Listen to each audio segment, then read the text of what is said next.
नमस्कार साथियों, स्वागत है आपके अपने ऑनलाइन प्लेटफॉर्म एजुकेशन फैक्ट्री पर।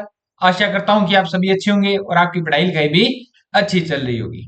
तो जैसा कि आपको पता है, राजस्थान पशु परीक्षक का एग्जाम के बस क्या है कि अब थोड़े से दिन रह गए हैं और आज अपने लेके आ रहे हैं राजस्थान पशु परीक्षक के बेहतरीन मॉडल पेपर, जिसमें आपको पूरे के पूरे जैसे एग्जाम में 150 क्वेश्चन आते हैं वैसे के वैसे पूरा करवाया जाएगा, जिसमें हर सब्जेक्ट जैसे हिस्ट्री हो गया, कल्चर हो गया, साइंस हो गया, मैथ हो गया, जियोग्राफी हो गया, करंट अफेयर हो गया और एनिमल हस्बेंड्री के पूरे 150 क्वेश्चन के अपने मॉडल पेपर आज क्या है स्टार्ट करने जा रहे हैं अभी।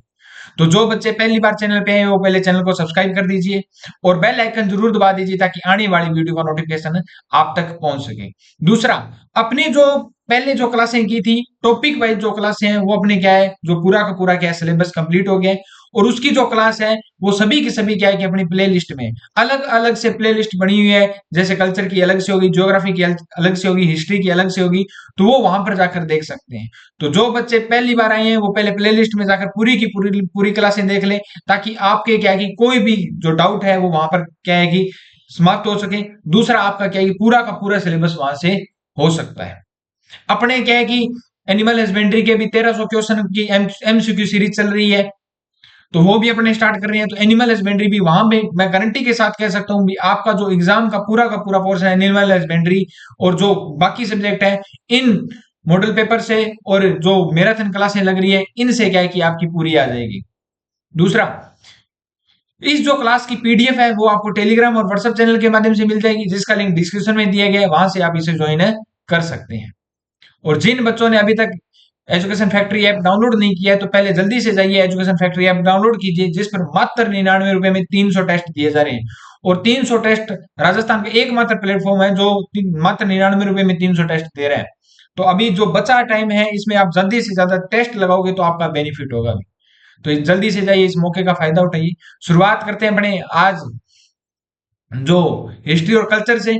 और आगे आपको क्या है कि सर जैसे ज्योग्राफी करवाएंगे, आगे मैथ करवाएंगे और कल करंट वगैरह कराएंगे। तो आज अपने पहले स्टार्ट कर रहे हैं कल्चर से स्टार्ट। और राजस्थान का वह पहला क्वेश्चन है, राजस्थान का वह लोक देवता जिसने महमूद गजनीवी के साथ युद्ध किया था। तो महमूद गजनीवी के साथ किसने युद्ध किया था? राजस्थान के जाहर पीर, जिसको जाहर पीर कहा जाता है, तो गोगा जी ने किया था। किसने किया था? गोगा जी ने। और गोगा जी की जो जन्म कहां पर हुआ था? तो ददरेवा चूरू में हुआ था। कहां पर हुआ था? ददरेवा चूरू में हुआ था। कहां पर हुआ था? ददरेवा चूरू में हुआ था। जन्म कहां पर हुआ था? ददरेवा चूरू में। और महमूद गजनवी के साथ क्या किया था? युद्ध किया था। और इनकी जो शीर्ष मेड़ी कहां पर है? वो ददरेवा चूरू में। शीर्ष मेड़ी जो कहां पर है? ददरेवा चूरू में। और धुर मेड़ी कहां पर है? तो धुर मेड़ी कहां पर है? गोगा मेड़ी हनुमानगढ़ में। कहां पर है? गोगा मेड़ी हनुमानगढ़ में। याद रखना, शीर्ष मेड़ी कहां पर है? ददरेवा चूरू में। शीर्ष सॉरी धुर मेड़ी कहां पर है? गोगा मेड़ी हनुमानगढ़ में। कहां पर है? हनुमानगढ़, HMG हनुमानगढ़ में क्या है? गोगा मेड़ी है। आपने बात करें तो मेला कब लगता है? तो मेला याद रखना भाद्रपद। कब? भाद्रपद कृष्ण नवमी को क्या लगता है? मेला लगता है। कब? भाद्रपद कृष्ण नवमी को क्या है? मेला लगता है। और याद रखना भाद्रपद कृष्ण नवमी को क्या लगता है? मेला लगता है। और अभी अभी क्वेश्चन आया था राजस्थान के जो सीटी में एग्जाम में क्वेश्चन आया था, राजस्थान के ऐसे लोक देवता कौन है जो घोड़े पर सवार है और हाथ में अश्वारोही है और हाथ में क्या लिया हुआ है? भाला लिया हुआ है। क्या है? हाथ में भाला लिए घोड़े पर सवार कौन से देवता है, लोक देवता है? तो गोगा जी है। कौन से है?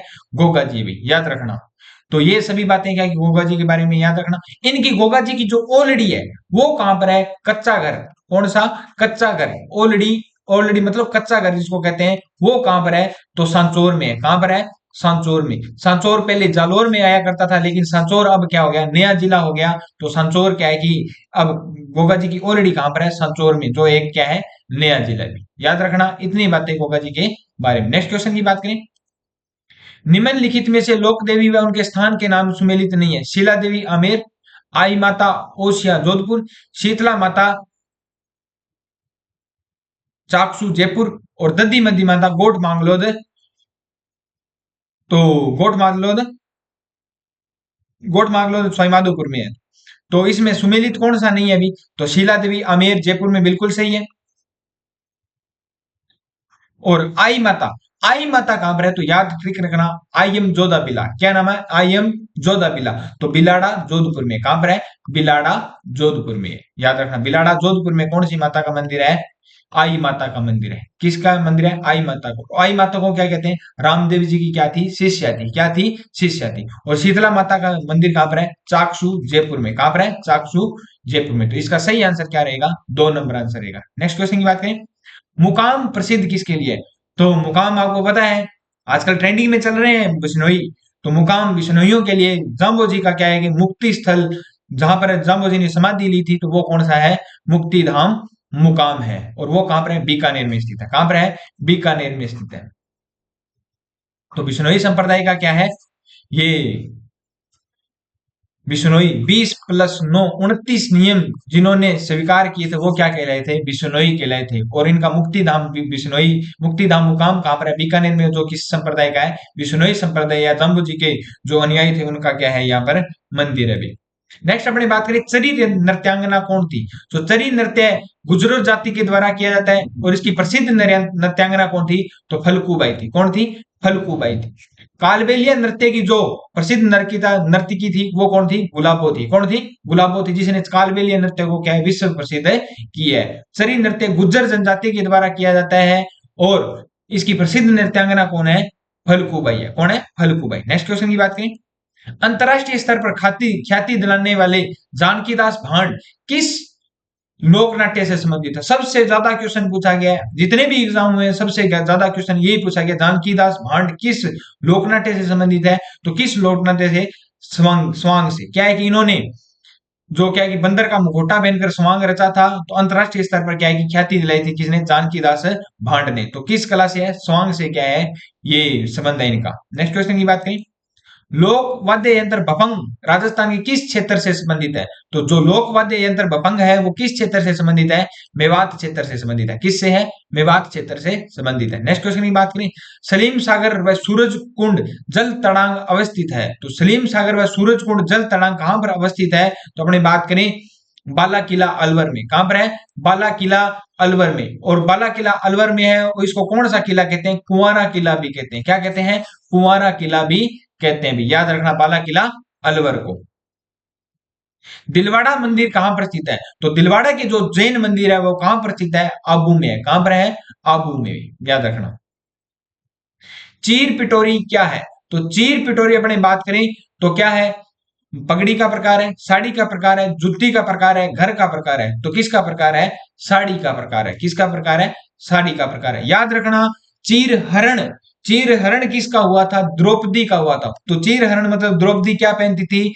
साड़ी पहनती थी। और साड़ी, चीर और पिटोरी किससे संबंधित है? तो साड़ी से संबंधित है। किससे है? साड़ी से। नेक्स्ट क्वेश्चन की बात करें, आभूषण अंग सुमेलित नहीं है। और आभूषण से कौन सा अंग क्या है? सुमेलित नहीं है। तिमणिया गले से संबंधित है। तंगड़ी, तगड़ी आपको पता है, क्षण क्षण बोला तागड़ी, तो तागड़ी किससे संबंधित है?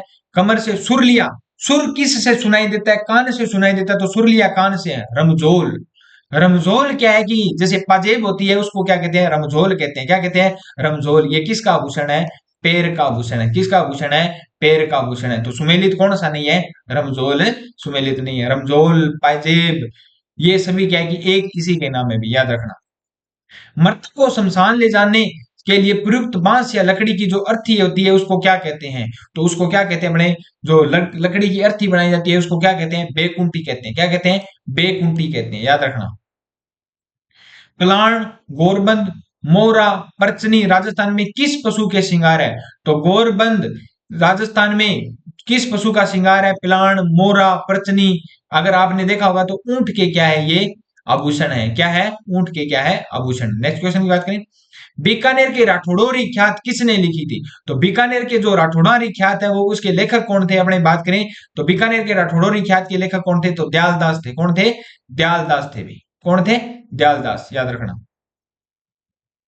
राजस्थान में 33 करोड़ देवी देवताओं की साल कहां पर स्थित है? तो 33 करोड़ देवी देवताओं की साल कहां पर स्थित है? तो मंडोर में स्थित है। कहां पर स्थित है? मंडोर में स्थित है। याद रखना, 33 करोड़ देवी देवताओं का मंदिर 33 करोड़ देवी देवताओं का मंदिर कहां पर स्थित है? तो 33 करोड़ देवी देवताओं का जो मंदिर है वो कहां पर स्थित है? बीकानेर में स्थित है। कहां पर स्थित है? बीकानेर में स्थित है।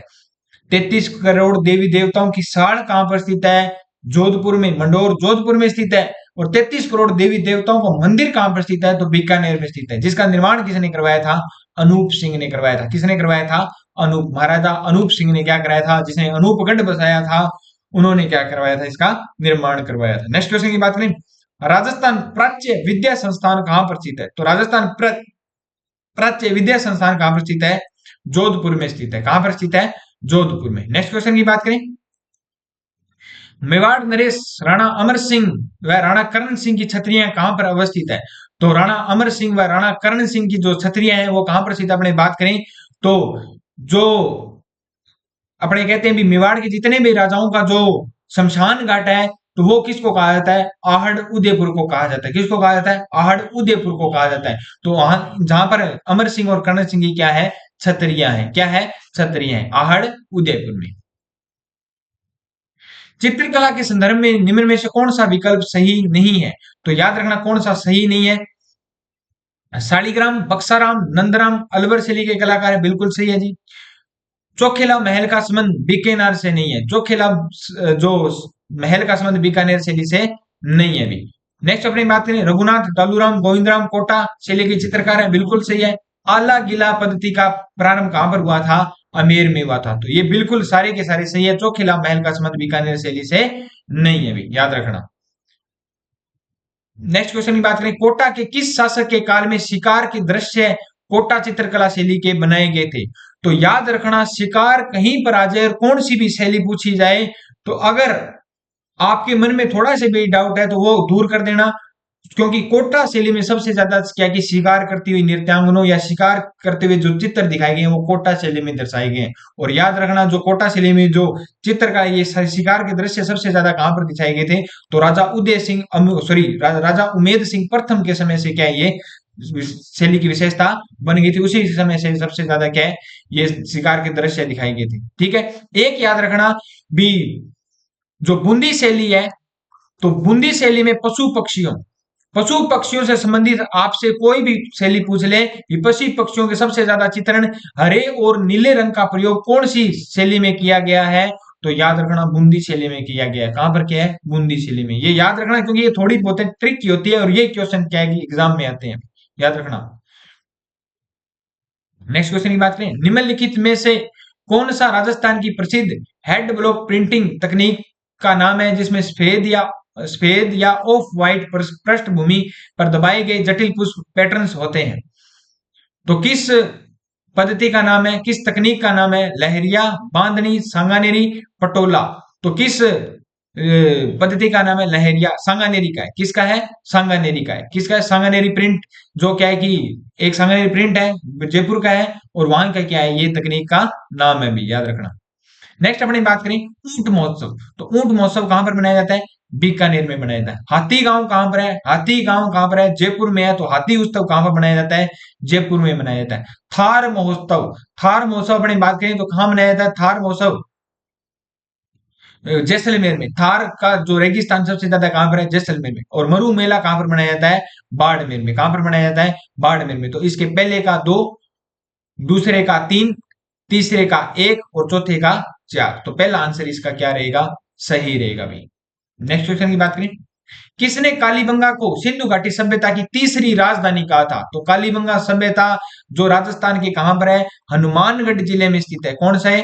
हनुमानगढ़ जिले में स्थित है। और कौन सी नदी के किनारे है? तो प्राचीन घग्गर नदी, और ऋग्वेद में इसको सरस्वती कहते थे, लेकिन आजकल अपने इनको क्या कहते हैं? नाली कहते हैं। नाली नदी या मृत नदी भी इसको कहा जाता है, जो कहां पर है? हनुमानगढ़ में। और हनुमानगढ़ की जो प्राचीन सरस्वती थी उसके किनारे एक सभ्यता है जिसका नाम क्या है? कालीबंगा। क्या नाम है? कालीबंगा। और इसकी खोज किसने की थी? अमलानंद घोष ने की थी। किसने की थी? अमलानंद घोष ने की थी। और इसके जो उत्खनन करता थे वो कौन थे? बीके लाल और बीके थापर। कौन थे? बीके लाल और बीके थापर भी। बीके लाल और बीके थापर। और हनुमानगढ़ कालीबंगा को काली बंगा क्यों कहते हैं? क्योंकि यहां पर काले रंग की क्या मिली थी? चूड़ियां मिली थी। क्या मिली थी? काले रंग की चूड़ियां मिली थी। और पंजाबी में चूड़ियां को क्या कहते हैं? बंगा कहते हैं। क्या कहते हैं? बंगा। वंगा, तेरे बंगा छड़का दे मार, तेरे बंगे कड़ा दे मार। तो क्या है कि पंजाबी में बंगा कहते हैं चूड़ियों को। तो काले रंग की क्या मिली थी? चूड़ियां मिली थी। इस कारण इसका नाम ही क्या हो गया? काली बंगा नाम रख दिया गया। अब इसको तीसरी सिंधु घाटी सभ्यता की तीसरी राजधानी किसने कहा था? तो सिंधु घाटी की तीसरी राजधानी इसको दयाराम साहनी ने कहा था। किसने कहा था? दयाराम साहनी ने कहा था। याद रखना।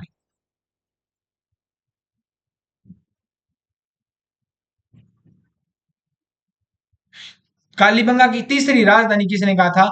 तो दशरथ शर्मा ने कहा था। किसने कहा था? दशरथ शर्मा ने कहा था। याद रखना। पुरातात्विक स्थल बागोर व नाडोल। तो बागोर कहां पर स्थित है? भीलवाड़ा में स्थित है। कहां पर स्थित है? भीलवाड़ा में। बागोर भीलवाड़ा की खोज किसने की थी? वीएन मिश्रा ने की थी। किसने की थी? वीएन मिश्रा ने की थी। और तांबा गलाने की जो भट्टी मिली थी वो कहां पर मिली थी? तांबा गलाने की भट्टी मिली थी वो बागोर भीलवाड़ा में मिली थी। कहां पर मिली थी? बागोर भीलवाड़ा में। और नाडोल, नाडोल, डोल, पाली, पाली, पाली में क्या है? नाडोल है। तो याद रखना, दो पुरातात्विक स्थल भीलवाड़ा और पाली में कौन कौन से? बागोर और नाडोल। याद रखना। किस चौहान रानी ने अपने नाम पर सिक्के चलाए थे? तो अपने नाम पर सिक्के चलाने वाली रानी कौन थी? तो सोमल देवी थी। कौन थी? सोमल देवी ने क्या चलाए थे? अपने सिक्के चलाए थे। 734 ईस्वी तक मौर्य वंश का शासक कौन था? जो बाद में बप्पा रावल द्वारा मारा गया था। तो मान मौर्य को क्या है कि हराकर 734 ईस्वी में क्या है कि बप्पा रावल ने यहाँ पर क्या है कि एक नए वंश की स्थापना की थी। और जिसको क्या कहा जाता है? गुहिल वंश। कौन सा? पुराने जो पूर्वज हुआ करते थे गुहिलादत्य ने इसकी स्थापना की थी। और बप्पा रावल इसके क्या थे? वास्तविक संस्थापक थे। क्या थे? वास्तविक संस्थापक थे। और इनके जो लोग जो अपने बात करते हैं, इस वंश के जो कुल देवता थे वो कौन थे? एकलिंग जी थे। कौन थे? एकलिंग नाथ जी। और एकलिंग नाथ जी का जो मंदिर का निर्माण करवाया था वो किसने करवाया था? बप्पा रावल ने करवाया था। किसने करवाया था? बप्पा रावल ने करवाया था। याद रखना, उदयपुर में बप्पा रावल ने इसका निर्माण क्या करवाया था? एकलिंग नाथ जी का क्या करवाया था? मंदिर का निर्माण करवाया था। और ये जो गोहिल थे वो एकलिंग नाथ जी को क्या मानते थे? अपना दीवान मानते थे भी। याद रखना। हल्दी घाटी के युद्ध में मुगल सम्राट अकबर की सेना का नेतृत्व किसने किया था? तो अकबर की सेना का नेतृत्व किसने किया था? अपने जयपुर के आमेर वंश का, सॉरी, कछवा वंश का एक शासक था जिसका नाम क्या था? मान सिंह था। क्या नाम था? मिर्जा राजा मान सिंह ने इसका क्या किया था? नेतृत्व किया था। किसने किया था? मिर्जा राजा मान सिंह ने इसका क्या किया था? नेतृत्व किया था।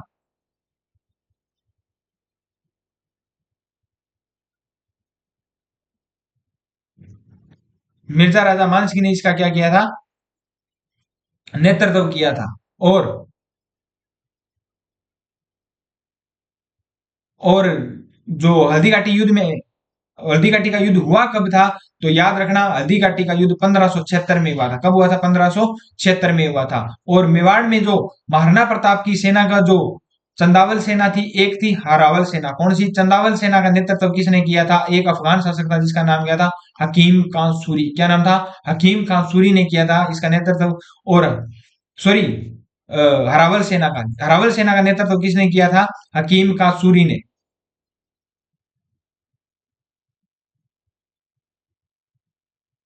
चंदावल सेना का नेतृत्व किया था हकीम कासूरी ने। और हरावल सेना का जो नेतृत्व किया था, आगे वाली सेना चंदावल हुआ करती थी, पीछे वाली सेना हरावल हुआ करती थी। और इसका जो पुंजा भील नामक एक शासक ने क्या किया था? इसका नेतृत्व किया था। किसने किया था? पुंजा भील या राणा भील, राणा पुंजा नामक एक शासक था जिसने क्या किया था? इनका नेतृत्व किया था। तो याद रखना, जो हल्दी घाटी युद्ध के जो नेतृत्वकर्ता कौन थे? तो मान सिंह थे। कौन थे? मान सिंह थे, अकबर की सेना के। नेक्स्ट क्वेश्चन पर जाने से पहले जिन बच्चों ने अभी तक एजुकेशन फैक्ट्री ऐप डाउनलोड नहीं किया है तो जल्दी से जाइए और एजुकेशन फैक्ट्री ऐप डाउनलोड कीजिए, जो कि जहां पर मात्र 99 रुपए में आपको 300 टेस्ट प्रोवाइड किए जा रहे हैं। तो जल्दी से जाइए और इस मौके का फायदा उठाइए। दुर्गादास राठौड़ ने मेवाड़ के किस शासक को गद्दी पर बैठने में सहयोग किया था? तो वही दुर्गादास राठौड़ है जिन्होंने क्या है कि अजीत सिंह को क्या है कि गद्दी में बैठने पर सबसे ज्यादा संघर्ष किया था। इस कारण दुर्गादास राठौड़ को क्या कहा जाता है? राठौड़ों का यूलिसेज कहा जाता है। क्या कहा जाता है? राठौड़ों का यूलिसेज कहा जाता है। और राठौड़ों का यूलिसेज कहा जाता है। और क्या कहा जाता है? मारवाड़ का अणबिंदिया मोती कहा जाता है। मारवाड़ का क्या कहता है? अणबिंदिया मोती। अणबिंदिया मोती कहा जाता है, याद रखना। अणबिंदिया क्या कहता है? मोती कहा जाता है। और दुर्गादास राठौड़ की छतरी कहां पर है? तो शिप्रा नदी उज्जैन में। कहां पर? शिप्रा नदी उज्जैन में इनकी क्या है? छतरी स्थित है। क्या है? छतरी स्थित है, याद रखना। दुर्गादास राठौड़। गुवक किस वंश का शासक था? तो गुवक अपने बात करते हैं किस वंश का शासक था? तो चौहान वंश का। गुवक प्रथम किस वंश में पढ़ते हैं अपने? चौहान वंश में। तो चाहमान चौहान एक ही बात। अभी किस वंश का शासक था? चौहान वंश का शासक था। अजमेर के पास स्थित पुष्कर में वराह मंदिर का निर्माण किसने करवाया था? वराह मंदिर का निर्माण करवाया था अर्नोराज ने। किसने करवाया था? अर्नोराज ने। कालांतर में इस मंदिर को तोड़ता कौन है? तो जहांगीर। भगवान विष्णु की जो मूर्ति थी वो क्या है कि सुअर पर सवार थी भी। इस सुअर पर सवार थी। और जहांगीर एक बार क्या है कि अजमेर में आता है तो उसने सोचा भी ये मूर्ति कैसी है, तो सुअर पर सवार है। उसको ये मूर्ति अच्छी नहीं लगी और इस वराह मंदिर की जो मूर्ति थी उसको तुड़वाता कौन है? जहांगीर तुड़वाता है। कौन तुड़वाता है? जहांगीर। और इस मंदिर का निर्माण किसने करवाया था? अर्नोराज ने करवाया था। किसने करवाया था? अर्नोराज ने। जयपुर के अल्बर्ट हॉल का उद्घाटन किसके शासनकाल में हुआ था? तो अल्बर्ट हॉल जो म्यूजियम है उसका जो उद्घाटन हुआ था वो माधो सिंह के द्वितीय में हुआ था। किसने? प्रिंस अल्बर्ट यहाँ पर आया था, इंग्लैंड का राजकुमार। तो माधो सिंह द्वितीय ने कहा भी इसकी नींव अपने क्या की इसी से रखवाते हैं। तो अल्बर्ट हॉल म्यूजियम का उद्घाटन भी किसने किया था? माधो सिंह द्वितीय ने किया था। किसने? माधो सिंह द्वितीय के काल में हुआ था। मंडोर के प्रतिहार वंश से संबंधित प्रारंभिक शासन का क्या नाम था? तो मंडोर के प्रतिहार वंश से संबंधित प्रारंभिक शासन का क्या नाम था? अपनी बात करते हैं तो नागभट्ट प्रथम था। क्या नाम था? नागभट्ट प्रथम था। नेक्स्ट क्वेश्चन की बात करें, तराइन का प्रथम युद्ध। तो तराइन का प्रथम युद्ध कब हुआ था? 1192 में। कब हुआ था? 1192 में। खानवा का युद्ध कब होता है? 1527 में। गिरी सुमेल का युद्ध कब होता है? 1544 में। और बंटवाड़ा का युद्ध होता है 1500 में। कब होता है? 1500 कुछ ईस्वी में क्या होता है? बंटवाड़ा का युद्ध होता है। तो अपने सुमेलित करना है। 1192 में पहला सही है तो पहला होगा। फिर 1527 खानवा का युद्ध। तो इसका सही आंसर क्या होगा? 1 2 3 4। ये 1500 क्या है? बंटवाड़ा का युद्ध थोड़ा सा क्या है कि बंटवाड़ा का युद्ध याद नहीं आ रहा। ये होता है तो 1500 1600 के बाद ही है भाई, ये याद है। ठीक है। तो 1192 1527 और 1544 एग्जैक्ट मेरे को पता नहीं है अभी। ये थोड़ा सा क्या है कि भूल रहा हूं मैं। 1 2 3 4। तो इसका सही आंसर क्या है? 1 2 3 4। महारानी विक्टोरिया के स्वर्ण जुबली उत्सव में, गोल्डन जुबली मतलब किसको कहते हैं? 50वीं सालगिरह होती है, एनिवर्सरी होती है, उसको गोल्डन जुबली में भाग लेने कौन गया था? 1887 में मारवाड़ के प्रतिनिधि के रूप में इंग्लैंड भेजा गया था। किसको भेजा गया था? तो अपने बात करते हैं किसको भेजा गया था? प्रताप सिंह को भेजा गया था। किसको भेजा गया था? प्रताप सिंह को भेजा गया था भाई। 1857 के स्वतंत्रता संग्राम में कोटा के मेहराव की सहायता के लिए कोटा मेहराव की सहायता के लिए किस राज्य ने अपनी सैनिक सेना भेजी थी? तो किस राज्य ने सैनिक सेना भेजी थी? करौली ने। किसने भेजी थी? करौली ने। क्या है कि करौली के मदन लाल जी ने अपनी सेना भेजी थी कोटा की सहायता के लिए। और इसलिए कोटा की जो जो सलामी थी, तोपों की सलामी, वो पहले 17 हुआ करती थी, उनकी 13 कर दी। और इनकी क्या बढ़ाकर करौली वालों को क्या कर दी थी? 17 कर दी थी। क्या कर दी थी? 17 कर दी थी। याद रखना, करौली के मदन पाल जी ने सेना भेजी थी। मारवाड़ सेवा संघ की स्थापना 1920 में किसने की थी? तो मारवाड़ के सेवा संघ की स्थापना किसने की थी? तो माणिक्यलाल वर्मा ने की थी। किसने की थी? माणिक्यलाल वर्मा ने की थी। मारवाड़ सेवा संघ की स्थापना माणिक्यलाल वर्मा ने की थी। नेक्स्ट क्वेश्चन की बात करें, जैसलमेर में गुंडाराज। जैसलमेर में गुंडाराज। जैसलमेर में गुंडाराज। जैसलमेर के अपने एक आंदोलनकारी हुआ करते थे जो शहीद हुए थे, सागरमल गोपा। कौन थे? सागरमल गोपा की क्या है? विशेष पुस्तक है जैसलमेर में गुंडाराज। और एक पुस्तक और थी इनकी, आजादी के दीवाने। कौन सी थी? आजादी के दीवाने। तो याद रखना, आजादी के दीवाने और जैसलमेर में गुंडाराज दोनों पुस्तकें सबसे ज्यादा पूछी गई है। तो इसका सही आंसर क्या होगा? सागरमल गोपा होगा। पोपा बाई पोल नामक पुस्तिका रचना किसने की थी? तो पोपा बाई पोल जो पुस्तिका की रचना किसने की थी? जैन नारायण व्यास ने की थी। किसने की थी? जोधपुर के जैन नारायण व्यास ने की थी। राजपुताना की किस रियासत में आजाद मोर्चे की स्थापना हुई थी? राजपुताना की किस रियासत में आजाद मोर्चे की स्थापना हुई थी? जयपुर में हुई थी। किस में हुई थी? जयपुर में हुई थी। नेक्स्ट क्वेश्चन की बात करें, ब्रिटिश दबाव के कारण मेवाड़ शासन ने बिजोलिया आंदोलन में से 1922 में समझौता किया। बिजोलिया जागीरदार ने 1922 के समझौते की भावना को मानने से इनकार कर दिया था। सही उत्तर का चयन कीजिए। तो सही उत्तर का अपने चयन करना है अभी। तो बिजोलिया ब्रिटिश दबाव के कारण मेवाड़ प्रशासन ने बिजोलिया आंदोलन 1922 में समझौता किया था, बिल्कुल सही है। बिजोलिया जागीरदार 1922 समझौते की भावना को मानने के लिए इनकार कर दिया था। तो 1952 की मानने के लिए इनकार कर दिया था। तो ये बातें दोनों क्या है, सही है। लेकिन आर ए की सही से क्या नहीं करता, व्याख्या नहीं करता। क्या नहीं करता, व्याख्या नहीं करता। नेक्स्ट क्वेश्चन की बात करें, मेवाड़ में 1881 में भील विद्रोह कहां से शुरू हुआ था? तो भीलों का जो विद्रोह शुरू हुआ था वो कहां से हुआ था, अपनी बात करें तो बारापाल से हुआ था। बारापाल उदयपुर से क्या हुआ था, मेवाड़ भील विद्रोह का क्या हुआ था, प्रारंभ हुआ था। वृहत राजस्थान राज्य की स्थापना के समय इसकी राजधानी क्या थी? तो वृहत राजस्थान 30 मार्च 1949 के दिन राजस्थान में चार बड़ी बड़ी रियासतें triple J B, Jaipur, Jodhpur, Jaisalmer, Bikaner. तो जयपुर, जोधपुर और जयपुर, बीकानेर की क्या की थी, राजस्थान में आकर मिली थी। तो इस चार बड़ी बड़ी रियासतें मिली थी, इस कारण इस जो चरण का नाम क्या रखा था, वृहत राजस्थान रखा था। क्या रखा था, वृहत राजस्थान रखा था। और इस जो चरण में जो राजधानी बनाया गया था वो किसको बनाया गया था, जयपुर को बनाया गया था। किसको बनाया गया था, जयपुर को बनाया गया था। बी आर पटेल नाम से एक क्या है कि समिति बनाई गई थी, जिसकी सिफारिश पर किसको बनाया गया था, जयपुर को क्या है कि राजधानी बनाया गया था। और फाइनली जब राजस्थान की राजधानी बनी थी वो सत्यनारायण समिति की सिफारिश पर क्या बनी थी, ये राजधानी बनी थी। लेकिन वृहत राजस्थान की राजधानी बनी थी किस समिति की सिफारिश पर, बी आर पटेल समिति की सिफारिश पर क्या बनी थी, वृहत राजस्थान की क्या बनी थी, राजधानी बनी थी। याद रखना 30 मार्च 1949 को ट्रिपल जे बी चार बड़ी बड़ी रियासतें मिली थी, इस कारण इस जो चौथे चरण का नाम क्या रखा गया था, वृहत राजस्थान रखा गया था। और 30 मार्च के दिन अपने क्या मनाते हैं, राजस्थान दिवस मनाते हैं। क्या मनाते हैं, राजस्थान दिवस मनाते हैं। और राजस्थान स्थापना दिवस कब मनाते हैं, तो 1 नवंबर को। कब बनाते हैं, 1 नवंबर 1956 को राजस्थान में एकीकरण कंप्लीट हुआ था। तो इस कारण 1 नवंबर को राजस्थान का क्या बनाया जाता है, स्थापना दिवस है, मनाया जाता है। नेक्स्ट जो क्वेश्चन है वो आपके क्या है कि योगेश सर करवाएंगे। और ज्योग्राफी और कल जैसे करंट अफेयर और मैथ की क्या है कि सर करवाएंगे। तो मिलते हैं अपने एनिमल हस्बेंड्री की क्लास में। तब तक के लिए क्या है कि आप ज्योग्राफी वगैरह और करंट वगैरह आप करोगे।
नमस्कार, कैसे हो? सब बढ़िया।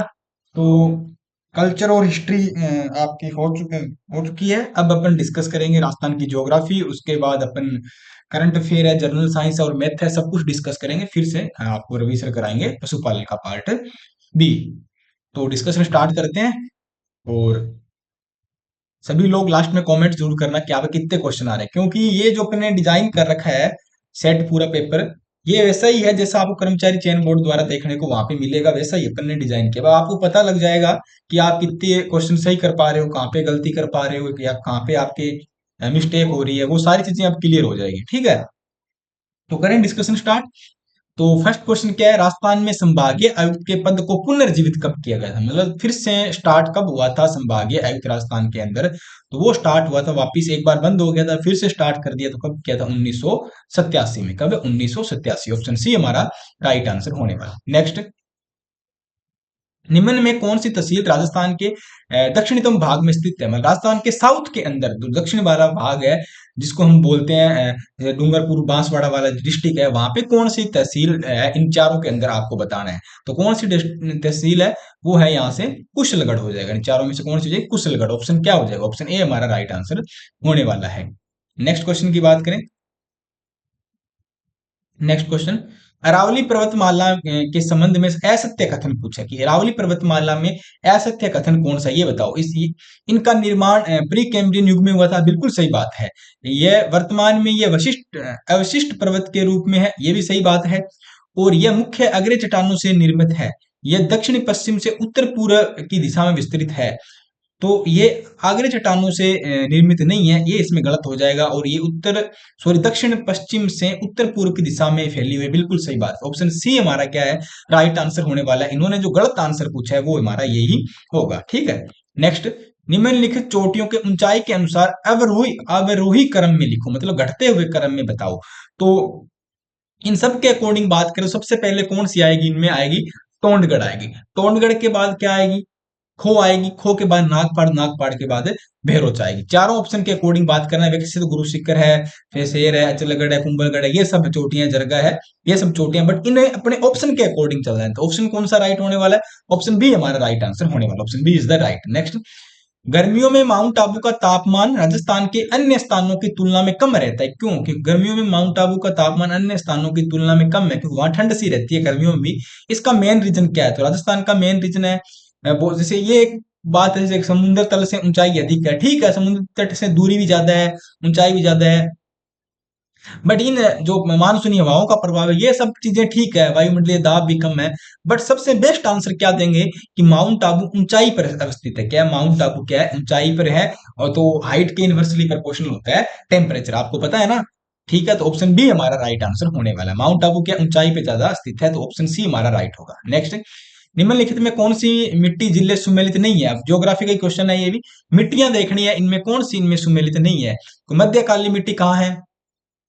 मध्य काली मिट्टी की मैं बात करूं तो कहां पे, बूंदी और बारां में, सही है। लाल पीली मिट्टी झालावाड़ कोटा में नहीं है, कोटा की तरफ तो काली मिट्टी आएगी। भूरी रेतीली कछार मिट्टी भरतपुर अलवर में है, बिल्कुल सही बात है। लाल लोही मिट्टी डूंगरपुर बांसवाड़ा में, तो ऑप्शन बी हमारा राइट आंसर होगा। इन्होंने गलत पूछा है तो ये हमारा सही होने वाला है। नेक्स्ट, नदी का जल बंगाल की खाड़ी में प्रवाहित होता है, किस नदी का जल इन चारों में से बंगाल की खाड़ी में चलता है या जाता है? तो चंबल नदी का जाता है बेटा, किसका? चंबल का जाता है। चंबल यहां से जाएगी यमुना में, यमुना से कहां जाएगी? गंगा में, और गंगा कहां इसको ले जाएगी? बंगाल की खाड़ी में। नेक्स्ट क्वेश्चन, राजस्थान की पवित्र झील। तो राजस्थान की पवित्र झील आप सबको पता है, अभी जैसे कार्तिक मास की पूर्णिमा आ रही है, उस पर बहुत बड़ा मेला लगेगा। तो पुष्कर झील को अपन क्या है, राजस्थान की सबसे पवित्र झील मानते हैं, अजमेर के अंदर। Option C is the right. Next, Navnera बांध किस तहसील में है? तो नवनेरा बांध की मैं बात करूं तो वो कौन सी तहसील में, वो दिगोद तहसील में। कौन सी? दिगोद, ना कि बिगोद, वो कौन सी है? दिगोद। ऑप्शन डी हमारा राइट आंसर होने वाला है। नेक्स्ट, बायुत कांसल कपूरी क्षेत्र किसके लिए प्रसिद्ध है? बायुत कांसल कपूरी किसके लिए प्रसिद्ध है ये क्षेत्र? तो ये जो क्षेत्र है ये हमारा किसके लिए है? तेल गैस के लिए प्रसिद्ध है। तेल व गैस का यहाँ पे सबसे ज्यादा उत्पादन यहाँ होता है, तो इसके लिए सबसे ज्यादा फेमस है तेल एवं गैस। Option C is the right answer.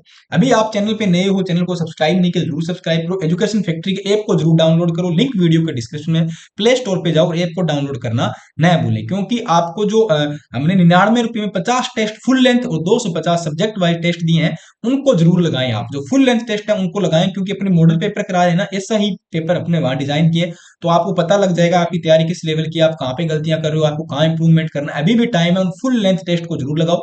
बाकी सब्जेक्ट वाइज जितनी भी क्लासें हो गई है, जिनकी क्लासें चल रही है अभी, सबकी प्ले लिस्ट बन रखी है चैनल पे, अपने यूट्यूब पे, वहां से क्लासें लगा लो, अभी भी टाइम है। और जितनी भी क्लासें हुई है सबकी हमने पीडीएफ विद आंसर के साथ टेलीग्राम ग्रुप में सेंड कर दिए, तो वहां से आप पीडीएफ भी ले लो जाके, ठीक है। और बाकी अपन चलते हैं नेक्स्ट क्वेश्चन की तरफ। सांगानेर जयपुर विशेष रूप से किसके लिए प्रसिद्ध है? तो सांगानेर जयपुर किसके लिए प्रसिद्ध है? हस्त निर्मित कागज के लिए प्रसिद्ध है। किसके लिए? ये जो हाथों से बनने वाला कागज है उसके लिए प्रसिद्ध है। Option A is the right. Next, 2001 से 2011 की अवधि के दौरान गंगानगर जिले की जनसंख्या वृद्धि कितनी थी? तो गंगानगर जिले में सबसे कम वृद्धि दर रही थी, और वो कितनी रही थी? 10% रही थी। कितनी? 10%। Option B is the right. Next, 2011 के अनुसार राजस्थान के शहरी क्षेत्र में महिला साक्षरता दर कितनी है? तो शहरी क्षेत्र में ग्रामीण से ज्यादा थी, तो शहरी क्षेत्र में कितनी थी? लगभग महिला साक्षरता की बात करूं 70.73% थी। कितनी? 70.73। Option A is the right. Next, किस जिले में स्थित मियां का बाड़ा रेलवे स्टेशन का नाम महेशनगर हाल्ट कर दिया? तो मियां का बाड़ा रेलवे स्टेशन का नाम क्या कर दिया? चेंज करके महेशनगर हाल्ट कर दिया है। तो ये कौन सा जिला है, कौन सा डिस्ट्रिक्ट है? तो डिस्ट्रिक्ट का नाम है कौन सा बेटा? बाड़मेर। क्या है? Barmer. Option C is the right. Next, शुष्क वन अनुसंधान राजस्थान में आफरी की स्थापना कब हुई? तो आफरी की स्थापना आपसे पूछा जा रहा है। आफरी है, काजरी है, ये सब इसकी इनकी स्थापना है, इनके संस्थान है, इनके मुख्यालय है, इनके बारे में पूछा जा रहा है। तो आफरी की स्थापना कब हुई थी? आफरी की स्थापना हुई थी 1985 में। आप कमेंट में बताओ काजरी की कब हुई, और दोनों का मुख्यालय भी कहाँ है? जोधपुर में ही है, आफरी और काजरी का। और बीजिए, और मैंने बताया था ताबीजिए, ये कहाँ है? अजमेर के अंदर है। नेक्स्ट, गंग नहर कौन सी नदी से निकलती है? तो गंग नहर बताओ कौन सी नदी से निकलती है? तो गंग नदी निकलती है बेटा सतलज नदी से। कौन सी? सतलज नदी से। कहां पे? सतलज पंजाब से निकलती है। ऑप्शन क्या होगा? बी इसका राइट। नेक्स्ट, किन जिलों में पतझड़ वन पाए जाते हैं? पतझड़ वन राजस्थान के कौन से जिलों में पाए जाते हैं? पतझड़ वन की बात करूं तो राजस्थान को आपको उदयपुर हो गया, कोटा हो गया, बूंदी, चित्तौड़, सिरोही, इन एरिया में आपको देखने को मिलेंगे। तो कौन से डिस्ट्रिक्ट हो जाएंगे पतझड़ वनों के लिए? ऑप्शन क्या होगा? ऑप्शन डी हमारा राइट आंसर होने वाला है। नेक्स्ट क्वेश्चन, राजस्थान के दक्षिणी भाग में 250 से लेकर 450 मीटर सर्वाधिक ऊंचाई की संख्या में पाए जाने वाले वृक्ष कहाँ पे है? मतलब क्या, कौन से वृक्ष है? तो मतलब फुल लंबे पेड़, मतलब 250 से लेके 450 मीटर। आप सोच सकते हो कितना लंबा पेड़ हो गया। राजस्थान में सर्वाधिक जनसंख्या में पाया जाता है, तो वो वन कौन से पेड़ है? तो वो बेटा सागवान का पेड़ होता है ना, बहुत लंबा चौड़ा पेड़ होता है, बहुत लंबा लंबे पेड़ होते हैं सागवान के। ठीक है, इनकी संख्या राजस्थान में बहुत ज्यादा है, तो option D is the right answer. Next, जमवारा जमा रामगढ़ जमवा रामगढ़ अभ्यारण्य राजस्थान के किस जिले में है? जमवा रामगढ़ अभ्यारण्य राजस्थान के जयपुर में। जैसे जमवा रामगढ़ जैसे जयपुर। ठीक है, इस तरह भी आप याद रख सकते। Option B is the right. Next, basmati किसकी किस्म है? तो बासमती आपको पता है चावल की किस्म है, सबको पता है। अपन दुकान पे भी जाते हैं, शॉपकीपर से जब लेके आते हैं उसको क्या बोलते हैं कि बासमती चावल दो, अच्छे क्वालिटी के चावल दो। तो बासमती किसकी किस्म है? चावल की। Option D is the right.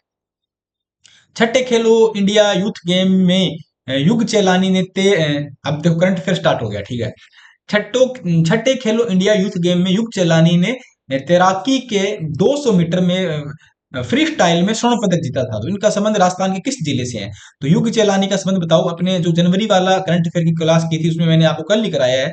बताओ युग चेलानी का संबंध राजस्थान में कहां से है? तो युग चेलानी के संबंध की बात करूं तो युग चेलानी का संबंध राजस्थान के उदयपुर से है। कहां से? उदयपुर से। कहां से? उदयपुर।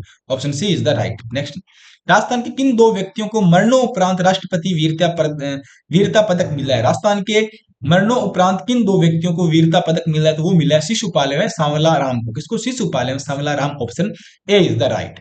अवैध हथियार तस्करों के खिलाफ ऑपरेशन आग किस जिला प्रशासन द्वारा चलाया जाता है? अवैध हथियार और ऑपरेशन आग किस जिला प्रशासन द्वारा चलाया गया? अवैध हथियार ऑपरेशन आग चलाया गया था अवैध हथियार के लिए। अब देखो आपको इसमें 3 क्वेश्चन मिलेंगे।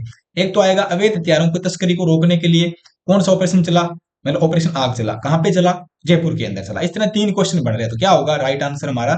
जयपुर होने वाला। क्या? Jaipur. Option B is the right. Next, Rajasthan पर्यटन विभाग के प्रमुख शासन सचिव जिन्होंने नारी शक्ति सम्मान से सम्मानित किया है। राजस्थान पर्यटन विभाग के प्रमुख शासन सचिव नारी शक्ति सम्मान से सम्मानित किया गया, वो कौन है या किसको सम्मानित किया है? किसको किया? गायत्री राठौड़। किसको? Gayatri Rathore. Option B is the right. Rajasthan सरकार ने होमगार्ड का महानिदेशक किसे नियुक्त किया है? होमगार्ड का महानिदेशक राजस्थान सरकार ने किसे नियुक्त किया है? तो होमगार्ड महानिदेशक की मैं बात करूं राजस्थान सरकार ने राजेश निर्वाण को किया। किसको? राजेश निर्वाण को किया। किसको? Rajesh Nirwan. Option C is the right answer होने वाला है। नेक्स्ट, दिवस में उससे संबंधित दिनांक में असत्य कथन बताओ। दिवस और उनसे संबंधित जो दिनांक है उनसे असत्य कथन की बात की जा रही है, तो उनके असत्य कथन की मैं बात करूं कौन से होंगे? असत्य। विश्व जल दिवस कब मनाया जाता है? आप बताओ विश्व जल दिवस कब मनाया जाता है? क्या 22 मार्च बिल्कुल सही है। विश्व वानिकी दिवस कब मनाया जाता है? विश्व वानिकी दिवस कब मनाया जाता है? 21 मार्च बिल्कुल सही है। चिड़िया दिवस का 22 अप्रैल को? नहीं, ये गलत हो जाएगा। शहीद दिवस 23 मार्च, ये राइट है। तो ऑप्शन सी हमारा राइट आंसर होगा। उन्होंने असत्य और गलत के बारे में पूछा, तो चिड़िया दिवस 22 अप्रैल को नहीं है। आप कमेंट करके बताओ 22 अप्रैल को क्या है? क्या पृथ्वी दिवस है? बताओ, या यही है? दिनांक 9 से 11 मार्च 2024 में शेखावटी महोत्सव का आयोजन कहाँ किया गया? 9 मार्च से 11 मार्च के बीच 2024 में शेखावटी महोत्सव हुआ था, और इसका आयोजन राजस्थान में कहाँ पे हुआ था? इसका आयोजन राजस्थान में शेखावटी वाले डिस्ट्रिक्ट कौन से? सीकर, चूरू, झुंझुनू है। तो इनका आयोजन हुआ था लक्ष्मणगढ़ सीकर में। कहाँ पे? लक्ष्मणगढ़ सीकर में इसका आयोजन हुआ था। ऑप्शन बी हमारा राइट। नेक्स्ट, मारवाड़ रत्न पुरस्कार में पद्म श्री कोमल कोठारी का सम्मान 2024 किसे दिया गया था? मारवाड़ रत्न पुरस्कार में पद्म श्री कोमल कोठारी सम्मान 2024 किसे दिया गया था? तो ये किसे दिया गया था बताओ? ये दिया था दिव्या भाटिया को। किसको? दिव्या दिव्या भाटिया। दिव्या भाटिया। ऑप्शन बी हमारा right answer, sorry option C is the right answer. Next, Pune में आयोजित 2024वीं नेशनल मास्टर एथलेटिक्स चैंपियन 2024 में, पुणे में आयोजित 44वीं नेशनल मास्टर, अच्छा पुणे में आयोजित 44वीं नेशनल मास्टर एथलेटिक्स चैंपियन 2024 में 92 वर्ष की उम्र में गोल्ड मेडल किसने जीता? देखो भैया 92 साल के लोग गोल्ड मेडल लेके आ रहे हैं, और यहाँ देखिए एक युवा 20-25 साल से पशु परीक्षक एग्जाम के लिए तैयारी कर रहा है। ठीक है, तो आप देख सकते हो कहाँ पे कितना कंपटीशन है। तो किसने जीता था? वो जीता था मोना अग्रवाल ने। किसने बेटा? मोना अग्रवाल। किसने? मोना अग्रवाल। ठीक है, मोना अग्रवाल ने। ऑप्शन ए हमारा राइट आंसर। नेक्स्ट, किस जिले के बच्चों द्वारा मतदाता जागरूकता पर बनाए गए 1 लाख से ज्यादा मारो हेलो चालो वोट डालवा, मारो हेलो चालो वोट डालवा थीम पोस्टर ने वर्ल्ड रिकॉर्ड बनवाया था? किस जिले के बच्चों ने बनाया था ये पोस्टर कि मारो हेलो चालो वोट डालवा, वोट डाला थीम पे एक पोस्टर बना था, वर्ल्ड रिकॉर्ड बनवाया था? तो किस जिले के बच्चों ने पोस्टर बनाए थे, आपसे ये पूछा जा रहा है। तो ये जो पोस्टर बनाए थे वो 12 जिलों के बच्चे ने बनाए थे, 12 डिस्ट्रिक्ट के बच्चों ने बनाए। Option B is the right. Next, डेहलविरी ने राजस्थान के किस जिले में पूर्ण रूप से महिला संचालित लॉजिस्टिक हब का अनावरण किया है? तो लॉजिस्टिक हब अनावरण की मैं बात करूं राजस्थान के अंदर, तो कौन से डिस्ट्रिक्ट में हुआ था? ये हुआ है बेटा सीकर में। कहां पे? सीकर में। क्या होगा? Option B is the right answer होने वाला है। नेक्स्ट, राजस्थान की महिला सरपंच जिन्होंने दिल्ली में होने वाली शी रिप्रेजेंटेड 2024 में चयन हुआ है, राजस्थान किस महिला सरपंच का दो दिल्ली में होने वाली सी रिप्रेजेंटेड 2024 में चयन हुआ है? तो वो कौन सी महिला सरपंच है, उसका नाम बताओ आपको। तो प्यारी प्यारी कुमारी चौहान है। कौन है? प्यारी है और कुमारी भी है और चौहान भी है। वाह भाई साहब क्या नाम है! प्यारी है, कुमारी है और चौहान है। ठीक है, Pyari Kumari Chauhan. Option C is the right. Next, Bharat की पहली महाराव शेखाजी सैन्य अकादमी कहाँ स्थित है? भारत की पहली महाराव शेखाजी सैन्य अकादमी कहाँ स्थित है? तो ये सैन्य अकादमी राजस्थान की अपने कहाँ पे है? सीकर के अंदर। अब सीकर में कहाँ पे है ये बताओ आप, सीकर के अंदर वो कहाँ पे है?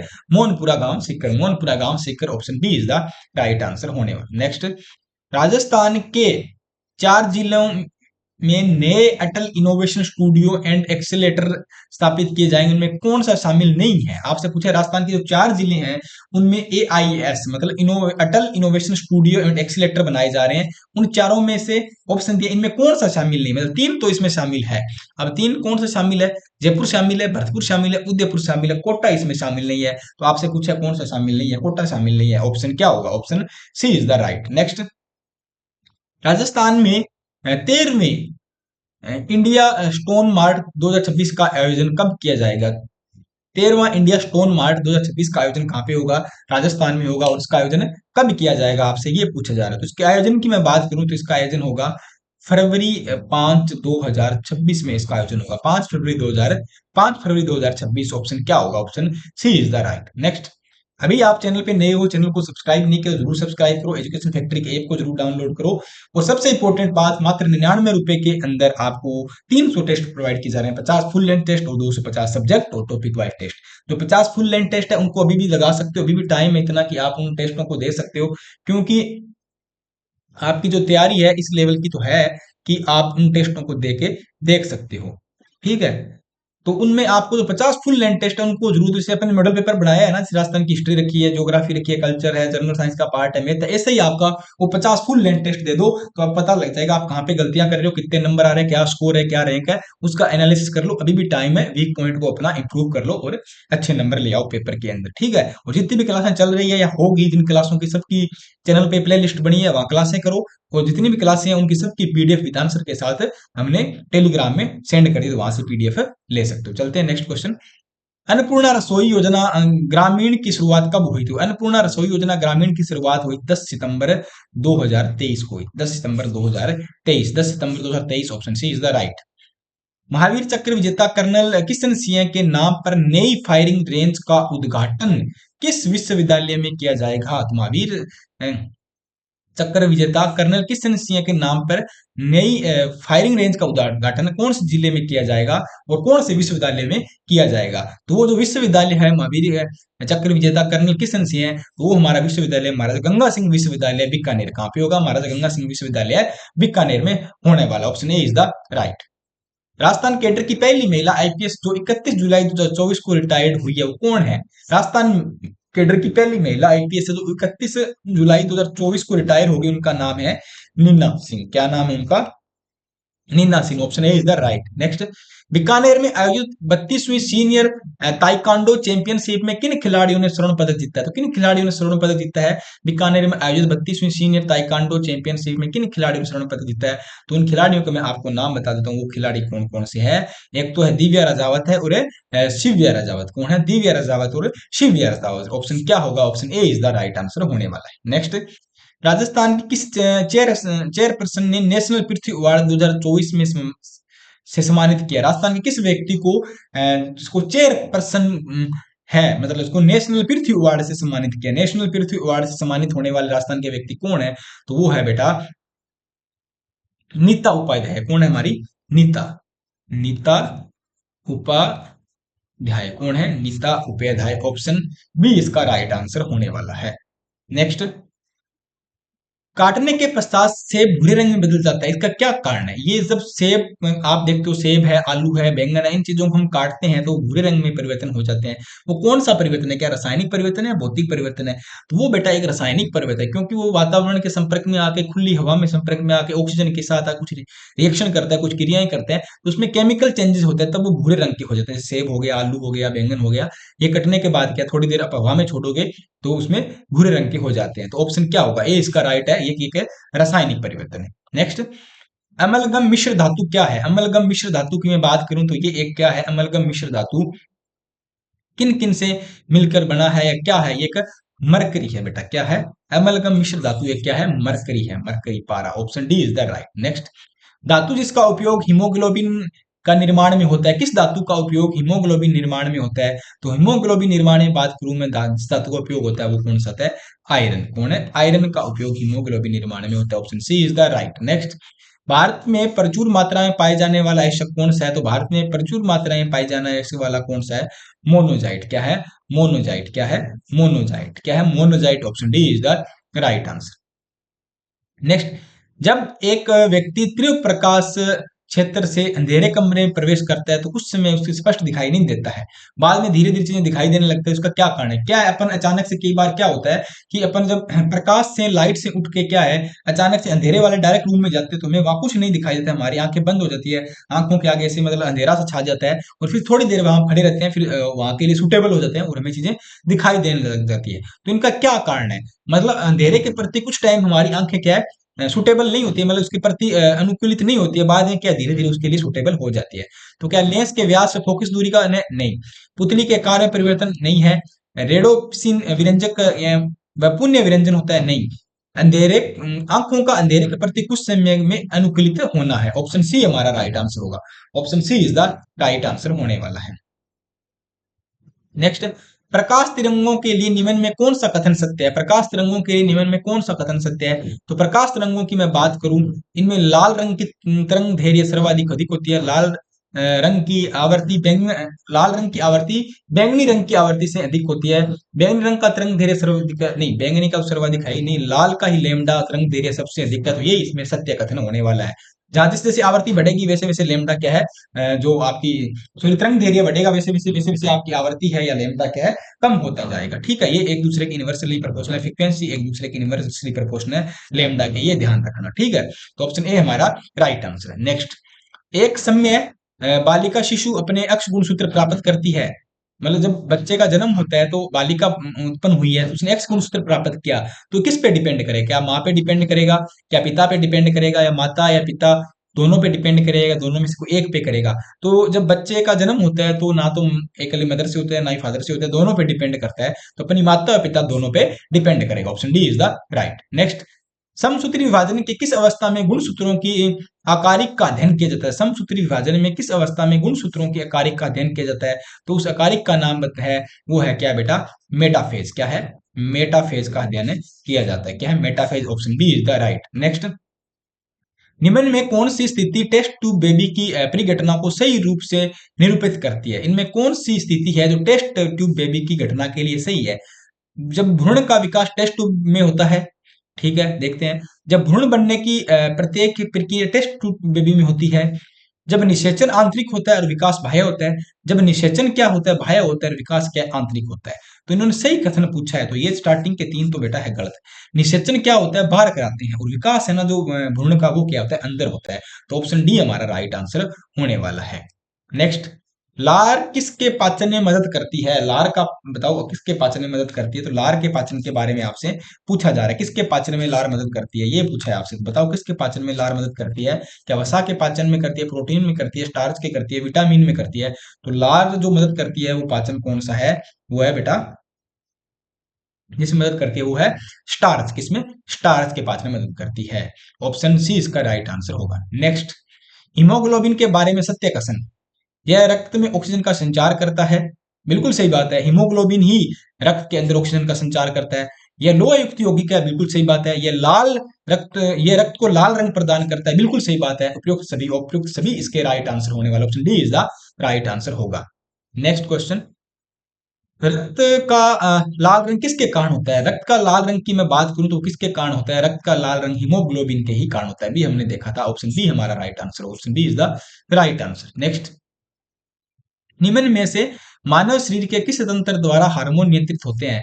मानव शरीर का कौन सा तंत्र हार्मोन को नियंत्रण करता है? आपसे ये पूछा जा रहा है। पाचन तंत्र करता है? बिल्कुल नहीं करेगा। पाचन तंत्र कैसे हार्मोन नियंत्रण करेगा? क्या परिश्रंचन तंत्र करेगा, अंत स्रावी तंत्र करेगा, प्रजनन तंत्र करेगा?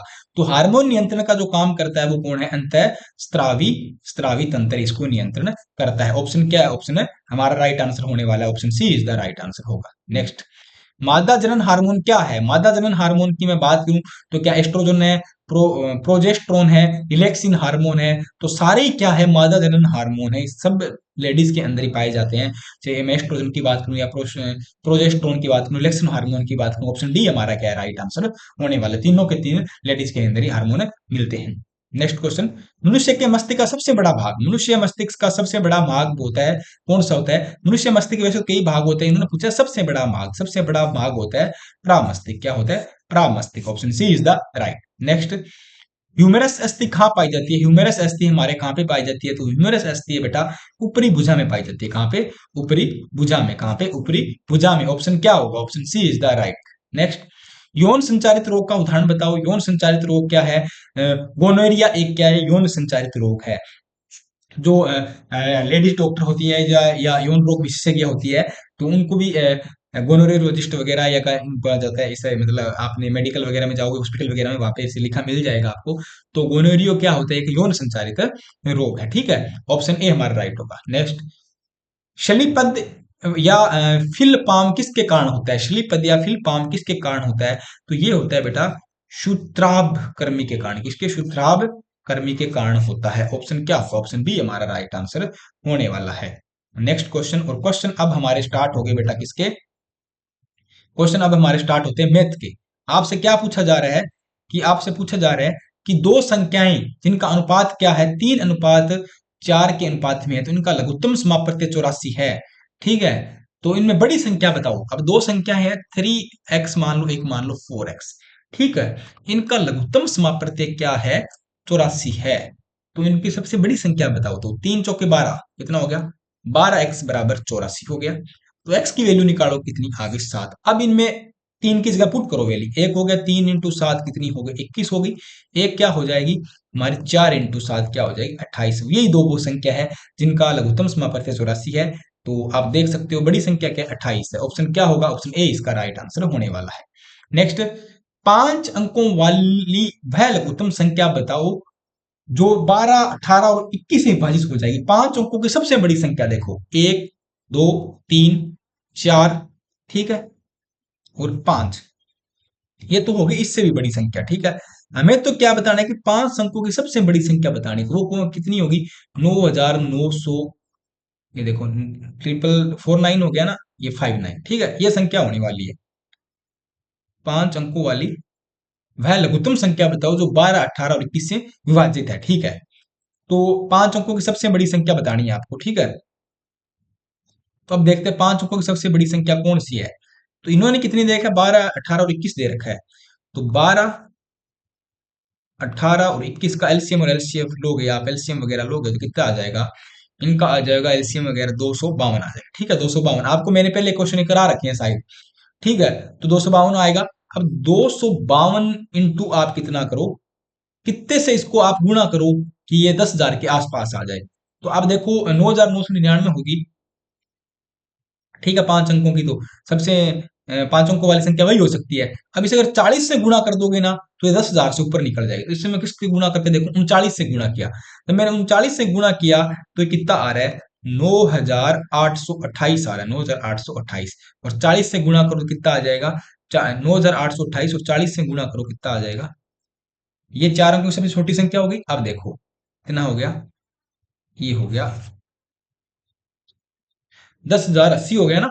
तो ऑप्शन ए हमारा राइट आंसर होने वाला। 40 से गुणा करके देख लेना, इस संख्या के आसपास ये पहुंच जाएगी, 5 अंकों वाली वह लघुत्तम संख्या जो इन सबसे विभाज्य है। ठीक है, ऑप्शन क्या होगा, ऑप्शन ए हमारा राइट आंसर होगा। नेक्स्ट, एजुकेशन फैक्ट्री के ऐप को जरूर डाउनलोड करें, लिंक वीडियो के डिस्क्रिप्शन में, प्ले स्टोर पे जाएं, ऐप को डाउनलोड करें और मात्र 99 रुपए के अंदर आपको 300 टेस्ट दिए जा रहे हैं। 50 फुल लेंथ टेस्ट है और 250 आपको सब्जेक्ट और टॉपिक वाइज टेस्ट दिए जा रहे हैं। अभी भी आपके पास टाइम है, जो फुल लेंथ टेस्ट है जो अपन कर रहे हैं ना, यहाँ पे ऐसे ही टेस्ट मिलेंगे, वहां पे डिजाइन किए हुए, इसमें राजस्थान का कल्चर है, हिस्ट्री है, ज्योग्राफी है, जनरल साइंस है, मैथ है, करंट अफेयर, सारे पोर्सन ऐड किए हैं पशुपालन का। इन 50 टेस्टों को लगा लो, आपको पता लग जाएगा आप कहाँ पे गलती कर रहे हो, आपकी तैयारी कैसी है, आप क्या इंप्रूवमेंट अभी करना चाहिए। इन टेस्ट को जरूर लगाए, आपकी सारे डाउट क्लियर हो जाएंगे। तो जितनी भी क्लासें होगी अभी तक आपने कर ली तो अच्छी बात है, नहीं किया है तो प्ले लिस्ट बनी हुई है चैनल पेपर, अभी तक उनको लगा लो। छोटी छोटी क्लासें ज्यादा बड़ी नहीं है, और सबकी पीडीएफ विद आंसर के साथ टेलीग्राम में सेंड कर दिया। तो टेस्ट जरूर दें। ये पूछ रहा है Q square plus 3 Q, Q square 5 Q square plus 5 Q plus 6 और क्यू स्केयर 4 क्यू प्लस 3 का लघुत्तम समापत्य बताओ। अब इसे 3 वैल्यू दे रखी है, इनका लघुत्तम समापत्य बताना है, तो बता देंगे। क्यू स्केयर प्लस 3 क्यू है, इसका लघुत्तम समापत्य, इसको तोड़ो, आप कैसे तोड़ो, क्यू, क्यू प्लस 3 हो गया ना, क्यू स्केयर हो जाएगा और 3 क्यू हो जाएगा, इसको तोड़ो। क्यू स्केयर 5 क्यू प्लस 6 है, इसको तोड़ो तो क्या बनेगा, तो क्यू प्लस 2 और क्यू प्लस 3 बनेगा। तीन तीन दो छह होते हैं, दो और तीन पांच होते हैं, ठीक है, टूट गया। अब देखो क्यू स्केयर 4 क्यू प्लस 3, इनको तोड़ो, इनको तोड़ो तो क्या बनेगा, क्यू प्लस 1 और क्यू प्लस 3 बनेगा। तीन का मल्टीप्लाई करो, 1 हो गया एक के साथ, और जोड़ोगे तो 4 हो गया, ठीक है। अब इनका आपसे एलसीएम पूछा है ना, एलसीएम निकाल लेंगे, ठीक है। तो एलसीएम निकालो तो Q, Q plus 3, Q plus 2 और क्यू प्लस 1, ये इसका एलसीएम होगा, मतलब ऑप्शन डी हमारा राइट आंसर होने वाला है। नेक्स्ट क्वेश्चन, प्रथम जो हमारी 80 प्राकृत संख्याओं का औसत योग पूछा है। तो प्रथम 80 प्राकृत संख्याएं उनका आपसे औसत योग पूछा है, तो इसका फॉर्मूला क्या होता है प्राकृत संख्याओं का एवरेज निकालने का, एवरेज निकालना है नेचुरल नंबर का, तो n+1 डिवाइड बाई 2 होता है। तो ठीक है, 80 डिवाइड बाई 2 करो, कितना आएगा, इसको सोल्व करोगे तो आपका राइट आंसर आएगा 40.5, 40.5, ऑप्शन डी इसका राइट आंसर होने वाला है। नेक्स्ट, आठ आठ संख्याओं का औसत कितना है, 8 संख्याओं का औसत कितना है, 8 संख्याओं का औसत 99, सबसे बड़ी संख्या द्वितीय सबसे बड़ी संख्या 18 है, सबसे बड़ी संख्या और द्वितीय सबसे बड़ी संख्या 18 से अधिक है। यदि इन दोनों का औसत को हटा दिया जाए तो शेष संख्याओं का औसत 87 है, तो सबसे बड़ी संख्या का मान ज्ञात करना है। ठीक है, कोई ना बात कर लेंगे। 8 नंबर है उनका, 8 संख्याओं का औसत कितना है, 99। अब ये बोल रहा है कि एक सबसे बड़ी संख्या है ना, वो हमें निकालनी है, और द्वितीय संख्या है ना, वो बड़ी संख्या से मतलब द्वितीय संख्या बड़ी संख्या से 18 अधिक है। तो एक को मान लिया मैंने, क्या मान लिया, m मान लिया बड़ी संख्या, और दूसरी क्या है उससे -18 कम है, तो इसको मैंने कर दिया m-18 कर दिया। ठीक है, हमारे पास दो संख्या हो गई। अब क्या है, आपसे क्या पूछा है कि लास्ट में हमारे किताब पास कितनी संख्या बच गई, 6 बच गई। 6 इंटू क्या है, कितना हो गया, 87 हो गया। ठीक है, दो संख्या गई तो 6 संख्याओं का एवरेज ये आने वाला है। और उसके बाद देखो, इसको जब आप देखो तो शेष संख्याओं का औसत कितना है, 87 है।